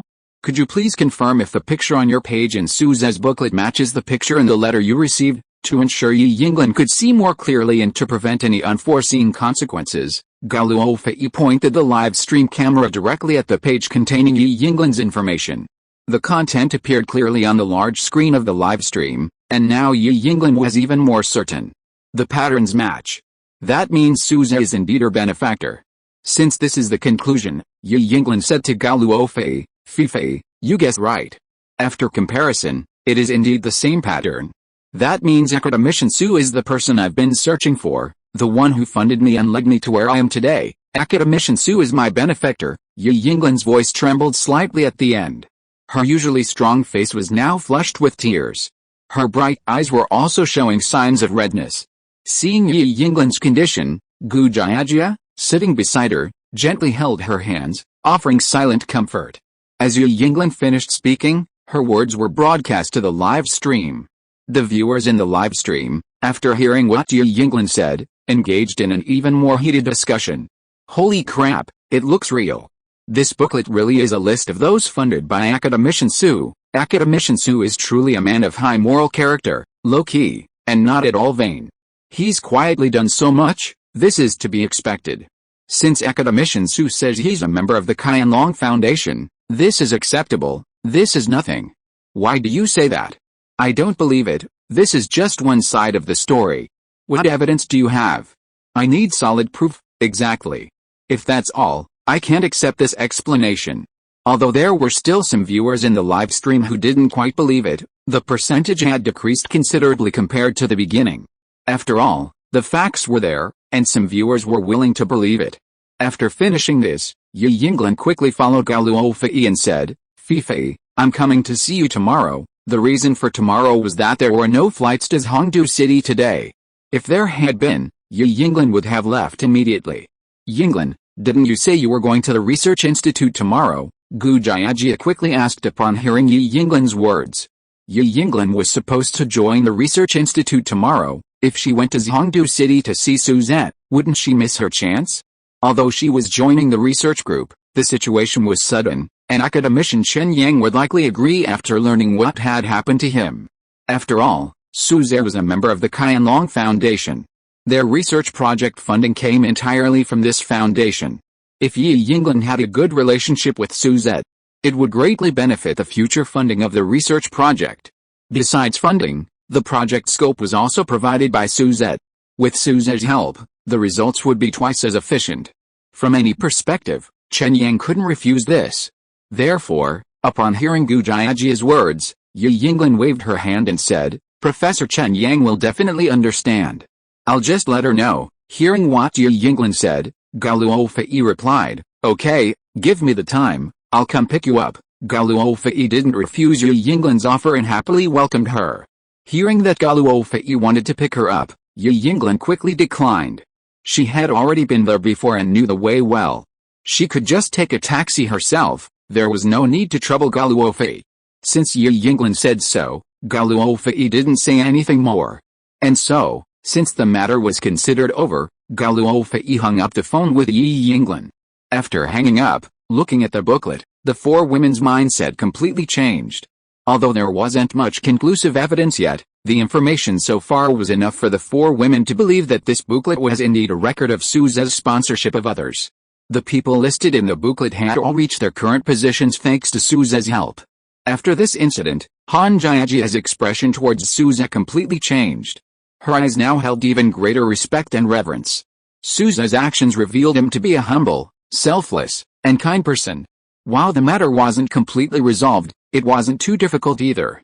Next, by using their access privileges to retrieve Suzette's records of assistance to these individuals, the matter would be irrefutable. Chapter 317 I can actually help with this matter. As for accessing records, that was a piece of cake for Han Jiajia, a police officer. However, Han Jiajia also knew that this matter wasn't actually that difficult to confirm. After all, judging from the known clues, both Guo Zhiao and Yi Yinglin had some influence and connections. Yet, even so, they hadn't been able to find Suzette after all these years. This showed that Suzette had used very covert methods when he funded them over the years. If it were just an unknown account, it would be relatively difficult to find. But now that Suzette himself had been found, they could follow the clues and find a connection between the two. It would just take a little longer. As for how long, it shouldn't take too long. Under these circumstances, the matter concerning academician Su that had been circulating online was basically resolved. All that was needed was for the final result to be officially announced. The next thing to deal with was the missing persons case. Team leader Han, shall we go back? Hearing her teammates' words, Han Jiajia was about to agree and leave Suzette's house. But looking at Suzette so close, a thought suddenly occurred to her. Suzette was so mysterious, hiding so much. And now, two people from the group he sponsored had gone missing, their whereabouts unknown. There were no clues to find them. Perhaps Suzette had a way? Thinking this, Han Jiajia gestured for her teammate to pause, then asked Suzette, "Academician Su, I need your help with something." Hearing Han Jiajia's question, Suzette nodded and said, "If you are capable, of course." Han Jiajia didn't want to discuss the case in public. After all, the case had already caused a very negative impact online. If so many days had passed and there was still no progress, the impact on them would be extremely bad. Therefore, Han Jiajia said to Suzette, "Academician Su, could you please find a quiet place so we can talk alone?" Hearing Han Jiajia's words, Suzette knew that what she wanted to discuss was important and confidential. Since that was the case, Suzette informed Gao Luofei and the others. "Fifei, I'll go with Captain Han to attend to some matters first." Hearing Suzette's words, Gao Luofei asked Han Jiajia, "Captain Han, would it be convenient for me to listen in?" Gao Luofei was somewhat worried about what Han Jiajia and Suzette were discussing, hence her suggestion. Hearing Gao Luofei's words, Han Jiajia fell into deep thought. However, considering Gao Luofei and Suzette's situation, and since there wasn't really a strong need for secrecy, Han Jiajia, after careful consideration, said to Gao Luofei, "Fifei, in that case, why don't you come along? There's nothing special about it." Since Han Jiajia had said so, Gao Luofei followed Suzette. He then led Han Jiajia to a studio on the 3rd floor. "Alright, Captain Han, what's the matter?" Suzette said to Han Jiajia after closing the door. Only Han Jiajia, Suzette, and Gao Luofei were in the study. Han Jiajia slowly began to explain the events of the past few days to Gao Luofei and Suzette. "Fifei, Academician Su, here's what happened. Several disappearances have suddenly occurred in our city these past few days. We immediately deployed police forces to investigate, but to no avail." Han Jiajia's concise explanation informed Gao Luofei and Suzette about the cases. They also understood why Han Jiajia had come to see them. After recounting the events, a worried expression appeared on Gao Luofei's face. Especially after hearing that some of Suzette's benefactors were among the missing, Gao Luofei became even more concerned. As for Suzette, although his expression didn't change much after hearing about this, his brows furrowed slightly. Clearly, Suzette was quite concerned about the matter. "Academician Su, do you have any solutions for this situation?" After Suzette and Gao Luofei left with Han Jiajia, the viewers in the live stream, seeing this scene, discussed with great curiosity what had happened. "What do you think Academician Su and the others went to discuss? It's so mysterious, I don't know, but based on the clues, I feel it's related to the high-profile missing persons case in Hongdu City." "I think so too. I checked the news, Captain Han is currently in charge of the case.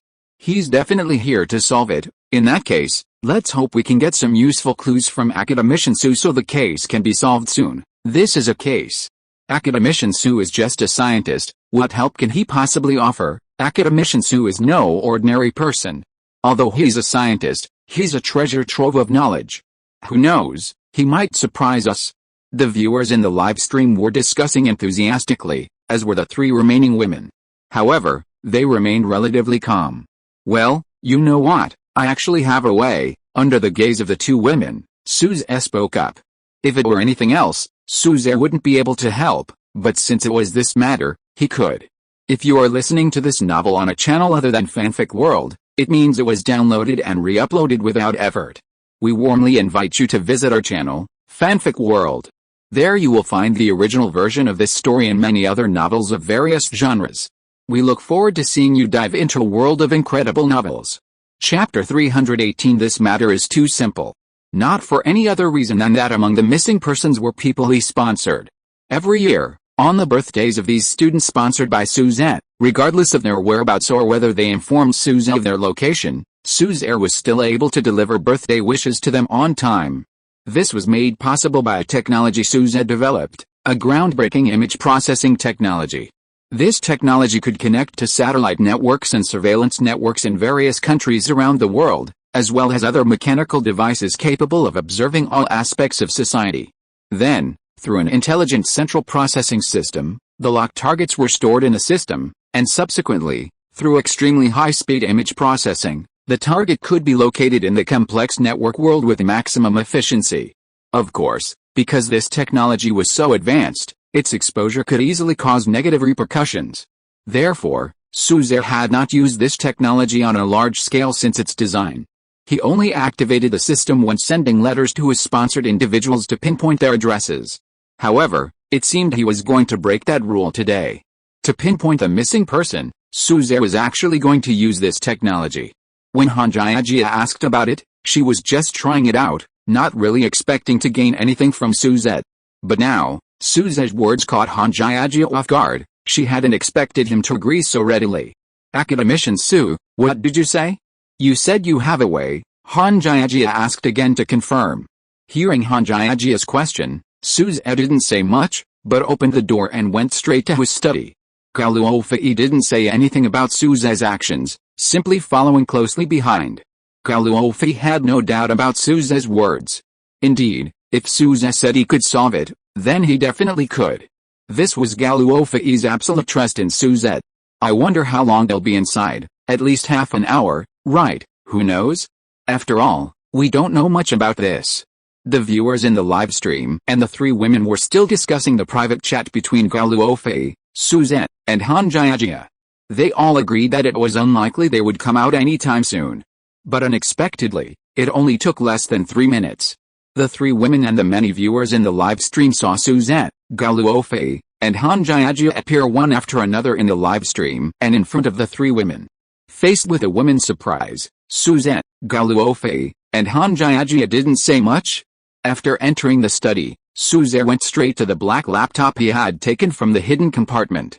After taking it out, Suzette placed the laptop on the desk, then turned it on, sat down, and quietly waited for it to boot up. After the laptop booted up and the login screen opened, Suzette placed his hands on the computer and began to operate it. Upon seeing this, everyone's eyes were fixed on Suzette and his laptop. Chapter 319 Shadow, the world's top hacker. What is Academician Sue doing? Why did he go straight to the laptop after arriving? He looks so anxious. I bet there's a big secret in that laptop. You don't need to guess, everyone can see it. This laptop is definitely extraordinary, such fast hand speed. Aren't they saying men's hand speed slows down after marriage?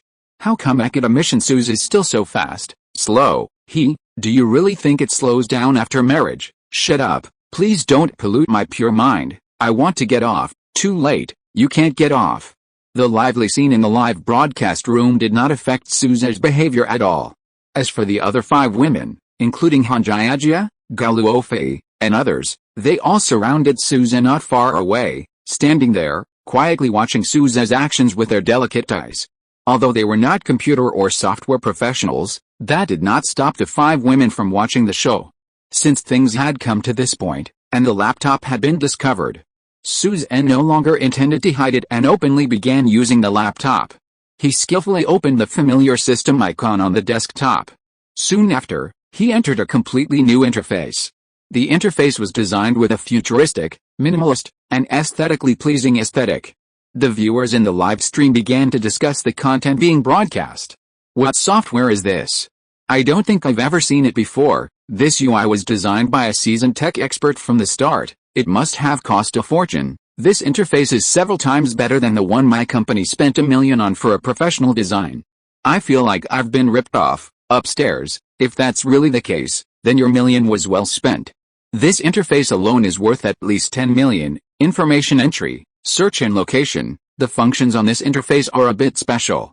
It seems related to search tasks. I think so too, but I can't be sure. Let's see what Academician Sue is using this software for. At this moment, not only were viewers in the live stream paying attention to this matter, but other people with ulterior motives were also closely observing the developments. Most people were just following the developments, but some were quite impatient. Among them was Black Hand. Since his demotion, Black Hand, though unwilling, dared not take any action due to organizational discipline. However, many days had passed, and Black Hand still hadn't received the order to act. This made Black Hand extremely irritated and impatient. Because of this, seeing Suzette attracting so much attention in the live stream, Black Hand picked up his communicator again and contacted Athena. Once the connection was established, Black Hand immediately said, "Hey, Athena, are you ready? Can we start the mission?" Hearing Black Hand's impatient tone, Athena replied directly, "What's the rush? It hasn't been long. I'll contact you when I have news." With that, Athena hung up on Black Hand without any politeness. Athena had taken the mission very seriously after receiving it. However, Suzette had been mostly at home during this time, leaving her no opportunity to act. This was why Athena hadn't taken any concrete action. But today, Athena, closely watching the live stream, had a sudden realization. While she couldn't contact Suzette in real life, that didn't mean she couldn't do it online. Athena had a considerable number of people she could deploy to successfully complete the mission. And among them was a member named Shadow. Athena knew nothing about his true appearance, age, or gender, but his abilities, especially in computers, were undeniable. It's no exaggeration to say that his hacking skills were among the best in the world, easily ranking in the top 10 if all networks worldwide were locked. His Shadow could unlock 99.99% of them.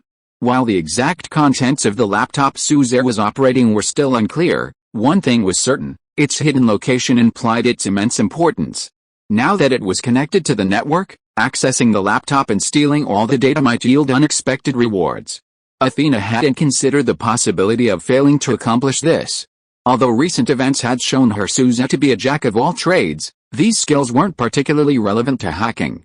Therefore, Athena didn't believe Suzette was a top-tier hacker. Of course, this was just Athena's wishful thinking. If Athena knew that Suze's purpose was revival, she wouldn't have had this idea. However, that's a matter for later. Now that she had this plan, Athena acted immediately. She took out her communicator, found Shadow's contact information, and initiated a connection. Meanwhile, in a dark little room, a thin young man with 5 screens in front of him didn't pay much attention when he saw the communicator light up. His attention was entirely focused on the screens. Only after the screen displayed success did he reluctantly answer the call. Hello, who is it? What's up? Chapter 320 Academician sues softwares for finding people. After all, those who could contact him using this communicator were all people of considerable status and background. Even so, Shadow's attitude remained unchanged, revealing just how arrogant he was. The confidence behind Shadow's actions stemmed from his talent. The interface Shadow was just operating was actually a game developed by a world-class hacker. Shortly after its development, this game was recognized as one of the world's most difficult software to crack. Although over time, the number of people who had cracked it had reached 11, the time taken varied. Just now, he had broken the record for the fastest cracking of this software. Because of this, he was extremely excited, feeling like he was the best in the world. Shadow, I have a task for you. Athena was clearly used to Shadow's attitude. In fact, Athena shared the same feelings towards Shadow. Although their professional skills differed, there was no doubt that they were both absolute geniuses in their respective fields. Geniuses, after all, are different from ordinary people. A little arrogance and a less-than-friendly attitude are perfectly normal, aren't they? If you get angry because of someone's attitude, then when you ask them to do something, do you continue to ask them to do it, or do you refuse? Therefore, Athena's tone remained inscrutable, neither happy nor sad, still as icy as ever. After hearing Athena's words, Shadow replied, Athena, the boss has already given instructions. Tell me, what can I help you with? Hearing Athena's voice, Shadow's attitude softened slightly. After all, it was the boss's order, and Athena shared a similar personality. Furthermore, whenever Athena called and asked for help with a task, it was usually quite difficult. Shadow was always eager to take on challenges from people with such conditions. Here's the mission. There's a live streaming platform in Xia country. I'll give you a link, take a look. I'll give you the detailed address later. He's currently using a laptop. Your mission is to hack into his computer and extract all the data. With Athena's detailed explanation, Shadow finally understood what his mission was. To be honest, Shadow was somewhat disappointed after hearing the mission. Generally, hacking into the websites and core databases of countries, companies, or organizations is a very difficult and challenging task. A mission like this, starting with an ordinary residential building, seemed completely devoid of challenge to Shadow. It was like an adult with a weapon excitedly preparing to fight special forces, only to find out they were facing a child. The disappointment was considerable. Frankly, Shadow was very dissatisfied with the mission Athena had assigned him. That's it? Okay, I understand. Athena couldn't miss the dissatisfaction in Shadow's voice. Seeing this, to make Shadow take the mission seriously, Athena once again solemnly instructed, don't be careless. I don't know if the boss has told you about Suze's achievements, but I'll just briefly tell you what I know. Don't underestimate Suze just because he's young. His research talent is very strong, although we haven't yet fully assessed Suze's computer skills. Given his versatility in other areas, he might be hiding something in this area. Don't be careless, you must complete the mission perfectly. Alright, I know. Athena, this isn't like you, so long-winded, Shadow said after listening to Athena's explanation. However, this time, compared to before, although the words were still the same, Shadow's tone and attitude showed that he was finally starting to take it seriously. After speaking, Shadow closed the communication with Athena. Hearing the busy tone on the communicator, Athena didn't say anything more. After quickly editing the relevant information, she sent it to Shadow, urging him to start the operation as soon as possible. Received. Upon seeing Athena's message, Shadow replied with received. He then began working according to Athena's instructions. That's it? That's too easy. A breeze. Shadow's lips curled into a smile after seeing Suze's status in the live stream. Shadow estimated that this task would probably be completed in less than 10 minutes. Breaking through Suze's computer security would only take 10 seconds, the rest was finding Suze's exact network location. Having identified the target, Shadow placed his fingers on the keyboard and began typing furiously. Meanwhile, Suzair was still unaware of the situation between Shadow and Athena. His attention was entirely focused on finding the missing persons. Suza's operation was also simple, as he had already uploaded the information of these benefactors to the system beforehand. Suzair only needed to enter the names, find the two individuals, and begin searching. The content displayed in the live stream during this time led the viewers to speculate about Suza's intentions. The software on Academician Su's computer must be used to find people. Chapter 321. Don't worry, we'll be alright. I should have guessed it long ago. Hanjiajio was looking for Academician Su because of the missing persons case. Since Academician Su is operating the computer like this, does that mean he has a way to find the missing people? If that's the case, that's great.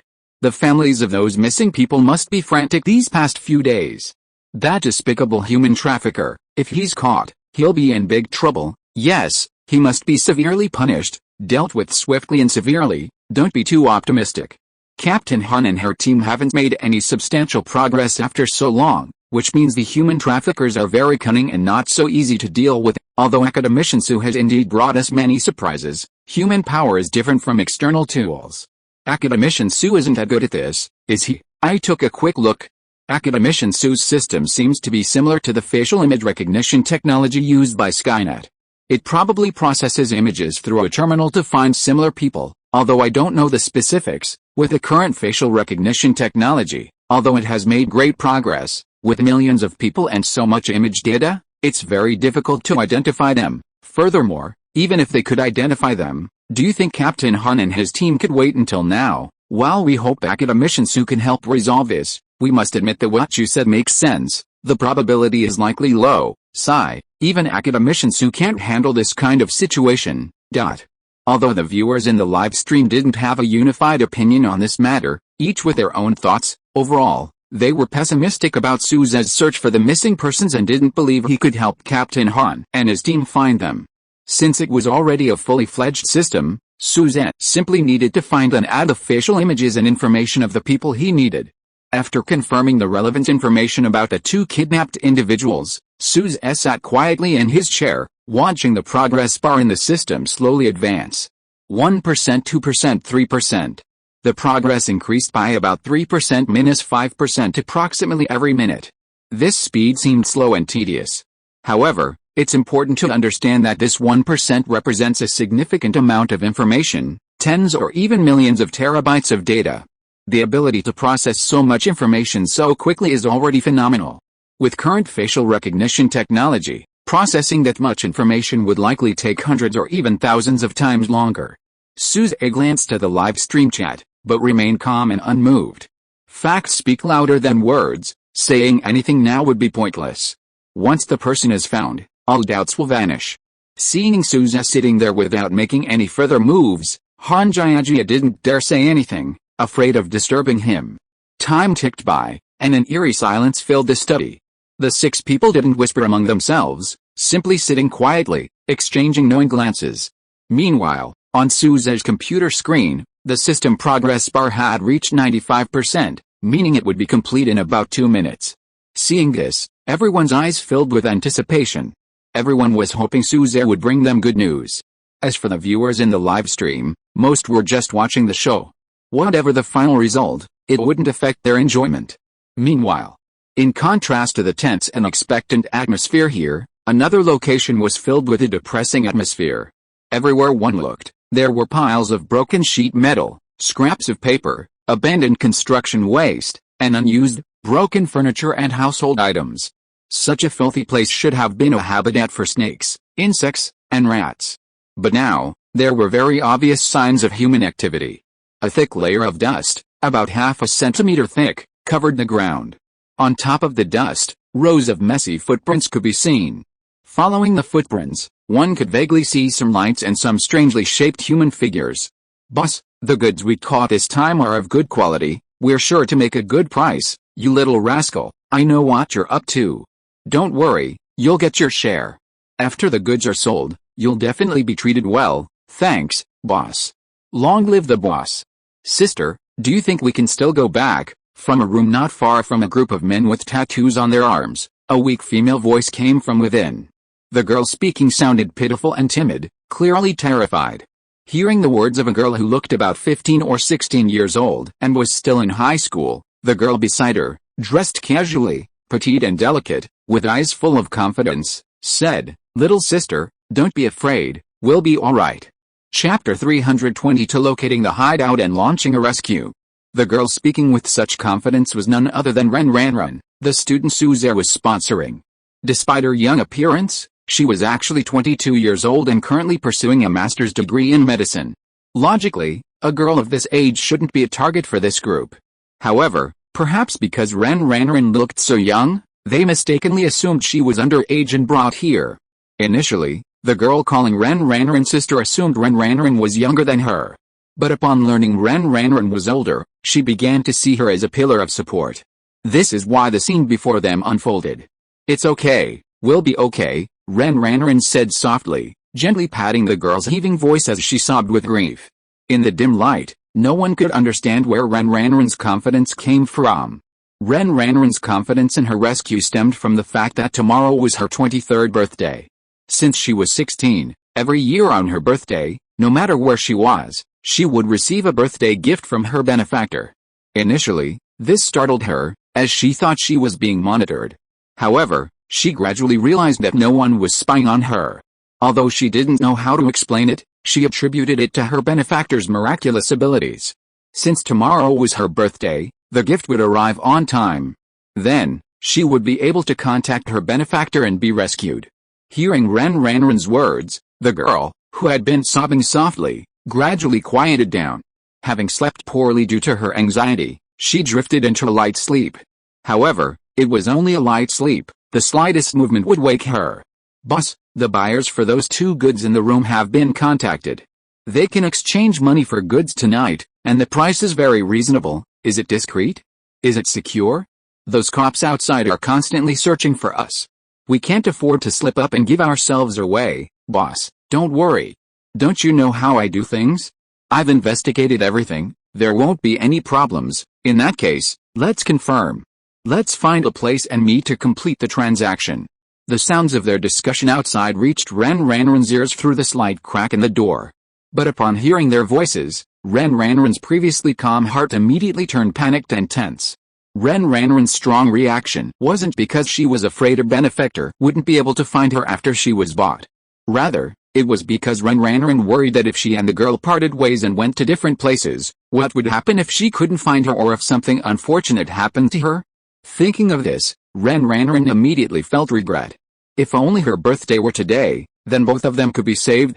Ren was anxious, but her mind raced, searching for a way to resolve the situation. After much thought, she realized there was a way to stop these people. Having foreseen this, Ren knew that if she hesitated even slightly, they would take risks and do something unfriendly. For her own safety and the girls, Ren could only tell herself not to act rashly. But that meant she could only watch helplessly as things unfolded. Just as Ren was sinking into despair, a familiar yet unfamiliar voice reached her ears from outside the door. Upon hearing this voice, the light that had dimmed in her despair immediately returned to her eyes. If Ren wasn't mistaken, it was the voice of her benefactor, the one that always came from the spaceship carrying her birthday present. Although she couldn't understand why her benefactor would come looking for her today, even though it wasn't her birthday. However, this was actually a great thing, because it meant that the two women and others who had already been sold would be rescued. What's that sound? Kyanzi, go check it out. A sudden sound broke the silence, and the traffickers' leader immediately became alert, ordering his henchmen to investigate. Kyanzi, after hearing his boss's words, agreed and went to investigate. But as soon as Kyanzi stepped out of the dimly lit factory, what he encountered made him freeze in his tracks. He was faced with a series of dark, round holes. Behind these holes were Hanjiajia and the others. After locating Ren and the other girl with Suzette, Hanjiajia had split into two groups, following Suzette's unmanned intelligent helicopter towards their destination. Although the journey was arduous and difficult, the final result was quite good. It seemed that the thieves were hiding there. After subduing Kyanzi, Hanjiajia quickly learned some details from him. While she couldn't believe everything, she had a general understanding. After having her team spread out to prevent the thieves from escaping, Han Jiajia gave the order, and everyone sprang into action. Police, don't move. Chapter 323 successfully brought to justice. What's that noise outside? It's so noisy, sister. The commotion outside startled the girl who had just fallen asleep. Her body trembled slightly. A hint of fear shone in her hazy eyes, and her voice was filled with panic. Seeing the girl awake, Ren Ranran quickly reassured her, "Don't be afraid, our rescuers are here." With that, Ren Ranran went first to the locked door, forcefully opening it as wide as possible and shouting for help, "We're here. Come save us." Seeing Ren Ranran's actions, the girl quickly followed behind, shouting, "Come save us. We're here." The human traffickers initially didn't understand what was happening. But after hearing Ren Ranran and her companions' shouts and actions, they immediately realized that the police had arrived. Although they didn't quite understand how the police had found this hidden location, that didn't matter anymore. The most important thing now was to find a way to escape. Although the exact number of people outside was unclear, judging from the commotion, there must be quite a few. A last-ditch resistance was impossible. There was a huge disparity in both weaponry and numbers. While they were bandits, desperate criminals, they weren't fools. The leader of the human traffickers planned to take the opportunity to escape. "Let's split up and run, don't stay together." Before the escape began, these human traffickers weren't stupid. They knew that running together in the same place would likely result in them all being caught. If they split up, more could escape. And as the leader, having his fleeing underlings as cover would increase their chances of escape. They acted immediately, without much time for consideration. As soon as the words were spoken, they scattered and fled. However, as soon as they emerged from a side path, they were easily apprehended by the police lying in ambush. Although the processes varied slightly in time and duration, the final result was the same. All 8 members of the group were captured in one fell swoop. Alright, we're saved." Upon seeing Han Jiajia and her team of police officers, the rescued girl finally burst into tears. Seeing the girl's reaction, Ren Ranran comforted her. While comforting her, Ren Ranran sincerely said to Han Jiajia, "Hello, thank you so much for saving us, thank you so much." Although Ren Ranran knew that her benefactor must have brought these police officers, she still expressed her gratitude to Han Jiajia and her group. After all, they were the ones who caught the criminals. Hearing Ren Ranran's words of thanks, Han Jiajia, knowing the situation, quickly stopped her, waving her hand and saying, "My name is Han Jiajia. You don't need to thank us. You should thank Academician Suzette the most. If it weren't for Academician Suzette, we wouldn't have been able to find you. So, the person we should thank the most is Academician Suzette. What we did was what we should do." Academician Suzette, hearing Han Jiajia mention this title, a look of confusion immediately appeared on Ren Ranran's face. These past few days, Ren Ranran had been detained by criminals and was largely unaware of the outside world. Therefore, when Han Jiajia mentioned this name, Ren Ranran was extremely puzzled. Her benefactor had clearly sent her to find her flying machine. Why was this policewoman, Han Jiajia, telling her to thank someone she'd never heard of before? Suzette. Ren Ranran silently repeated Suzette's name several times in her mind. She was certain she had never heard of him. Han Jiajia knew Ren Ranran's situation and that Suzette's deeds had always been kept secret. Naturally, Ren Ranran couldn't possibly know who Suzette was. Seeing this, Han Jiajia spoke up, briefly explaining the events of the past few days to Ren Ranran. "It's like this, Academician Suzette, and now you understand, right? This Academician Suzette must be your benefactor." After Han Jiajia's explanation, Ren Ranran finally understood the situation. Upon learning that her benefactor was Suzette, Ren Ranran's face lit up with joy. Like Yi Yinglan and Guo Zhirao, Ren Ranran faced the same question: who was her benefactor all along? This question had troubled her for a long time.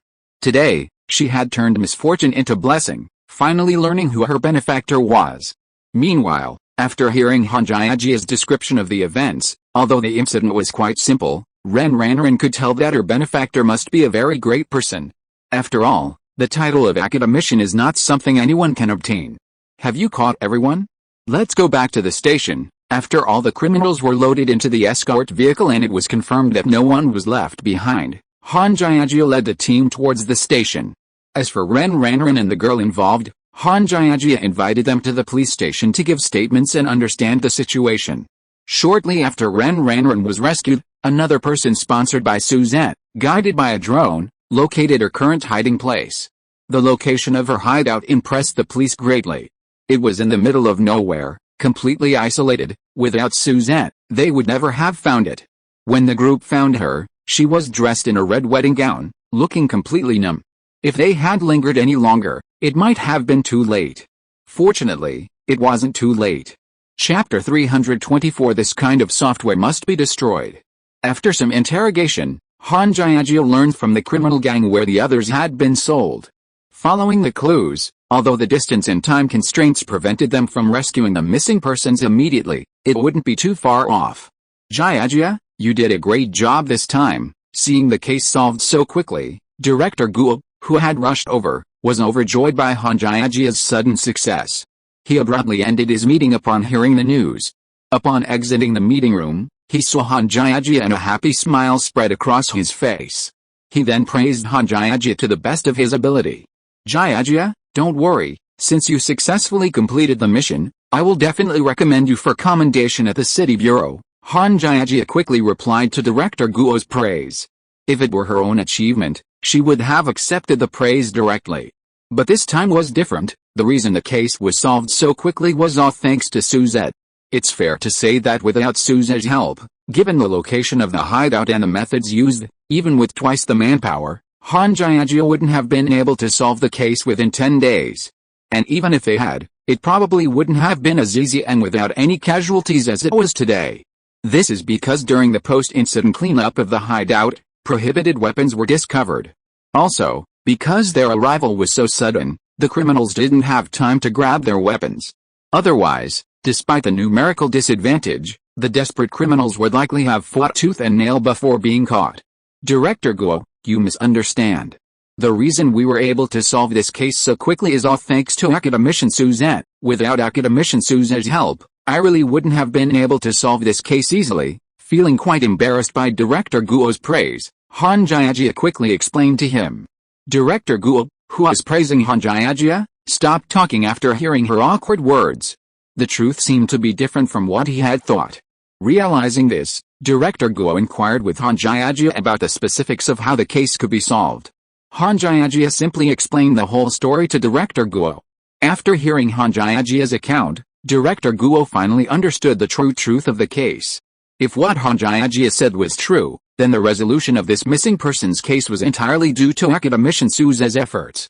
So that's how it is. We really owe a great debt to Academician Suzette, Director Guo said sincerely. In that case, we must pay a proper visit to express our gratitude. If they didn't know about this, it would be fine, but now that they knew, they naturally needed to express their thanks. Jiajia, arrange your work, and then come with me. I need to pay a visit to Academician Suzette, Director Guo said to Han Jiajia. Hearing Director Guo's instructions, Han Jiajia quickly explained everything and then followed Director Guo to Suzette's house. With a successful resolution of the missing persons case, the viewers in the live stream, who had been following the entire development and progress, were utterly astonished that Suzette had resolved the matter so easily. Indeed, technology is the primary productive force. I never expected a case that had troubled the police for so long to be solved so easily. It's truly surprising. I knew it. Since Academician Suzette had encountered this, he must have a solution. Some people didn't believe it before, but now they're proven wrong. Is there anything in this world that Academician Su can't do? Academician Su is truly amazing. I never imagined that such a small piece of software could possess such power. At this moment, the praise for Suzette's resolution in the live stream was lavish. However, some viewers in the live stream immediately noticed something amiss. You're all just praising him, haven't you noticed a problem? If it's as Suzette did, doesn't that mean anyone with this software could easily find anyone's trail? If that's really the case, what about her privacy? Yes, I wanted to say that too. And although Academician Su's achievements are extraordinary, he's still just a person. If Suzette has any ideas one day, he can just implement them. Yes, this software absolutely must be destroyed, otherwise it's unsafe. I support this. I don't want to live in constant fear. What do you have that Academician Su would covet? Exactly, Academician Su has everything he wants. You should keep your little fortune to yourself. So what? Even if my fortune isn't huge, I earned it myself. And it's my right to say something. What's wrong with giving my opinion? At this moment, the live stream was filled with arguments. The viewers' comments were incredibly varied, reflecting all sorts of thoughts. Suzair and the others witnessed what was happening in the live stream. Suzair had anticipated the discussions in the chat and remained largely unfazed. However, compared to Suzair's composure, Gao Luofei, Chu Mingayao, and the other three women had a completely different attitude. Their faces all wore expressions of extreme anger. What are you saying? I believe academician Suzette. He couldn't possibly be the despicable person you're portraying him as. Chapter 325 Husband, why aren't you worried at all? This software is interesting, I must get my hands on it. As a professional, Shadow had a deep understanding after watching Suzair's actions in the live stream. Although he wasn't entirely sure if Suzair had created the software, it wasn't necessary for Shadow to know. Regardless of who created it, Shadow intended to steal it. Since he was already hacking into the computer, stealing data and stealing software were both the same thing, so he might as well steal both. Studying the software's internal structure thoroughly, Shadow felt he would definitely benefit greatly. Without further ado, Shadow stopped paying attention to the live stream. After finding Suzair's IP address, Shadow began his intrusion. Initially, Shadow was very confident, or rather arrogant, with a slight hint of excitement. He could already envision easily obtaining what he wanted. However, his attitude changed as his movements became slower. Shadow discovered that although he had searched Suzair's doorway, it was as if the door was welded to the house. He searched everywhere but couldn't find any entry point. Normally, an ordinary person's computer has countless vulnerabilities that can be easily accessed. Only official websites and secret organizations' networks are heavily fortified to ensure absolute security. Even so, there are limits.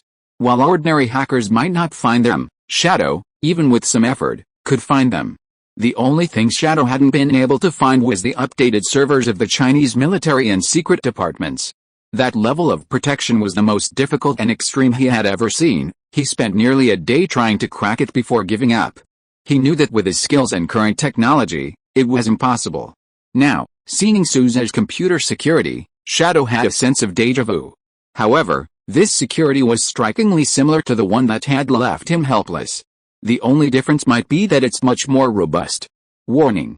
Someone is trying to hack into the system. Just as Shadow was searching for the entry point, Suzair received the message. A pop-up window appeared in the lower right corner of his screen. Suzair was somewhat surprised to see this pop-up, but thinking about it, it was quite normal.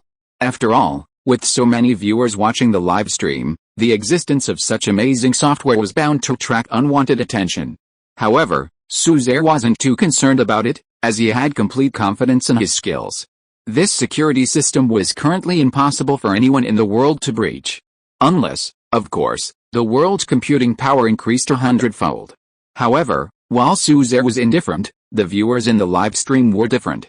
Upon seeing the notification on Suzair's computer, their attitude immediately changed, and their attention was completely drawn to the matter. Question mark? What happened? Academician Su's computer was hacked. Hacked? Who did it? Who else could it be? I bet it was someone from America. What do we do? Is there any way to fix this? Does Academician Su's computer have any confidential information? We don't want it to be stolen by hackers. I'm not sure about the information, but one thing is certain, Academician Su's computer has the search software that found the person earlier. I believe everyone has seen how powerful this software is. If this software falls into the hands of the hacker, won't our information be leaked? No, we can't let that happen, see? I told you, this kind of software shouldn't exist. If the hacker takes it, won't it be a huge disaster? If I ever have any security problems in the future, I will definitely investigate whether it was this software that betrayed me. I think so too, count me in. The viewers in the live stream were discussing it enthusiastically, and everyone was aware of their concerns. Although the four women trusted Suzair's character, the viewers' concerns in the live stream were not without merit. Because of this, even Gao Luofei was momentarily at a loss for words regarding the viewers' comments. All they could do now was hope that the unknown hacker wouldn't steal Suzair's software or the data on his computer. They had expected Suzair to take immediate action after seeing the notification, whether by himself or by asking for help. However, Suzair remained inactive, simply closing the pop-up as if he hadn't seen it. This action left everyone puzzled. Gao Luofei couldn't help but ask Suzette, "Honey, didn't the system just warn you about a hacker intrusion? Why didn't you take any action? Why aren't you worried at all? Is it because I don't know anyone with this kind of technical skill? I can try practicing." Faced with Gao Luofei's worried words, Suzette simply smiled and said, "It's alright, this hacker can't get in." Shadow's mindset underwent a significant change. Despite employing various technical means, they were unable to identify or find an entrance to the cave. This sense of frustration was unbearable for Shadow, driving him to the brink of madness. But madness was useless. The technological gap was undeniable. Just as Shadow was at his wits' end and about to give up, a turning point occurred. End of this chapter. Thank you so much for reading until the end. Don't forget to give it a like. Looking for more exclusive content and immediate access? Subscribe to our Patreon. Remember, every like, subscription or donation encourages us to continue. Thank you all. See you in the next video.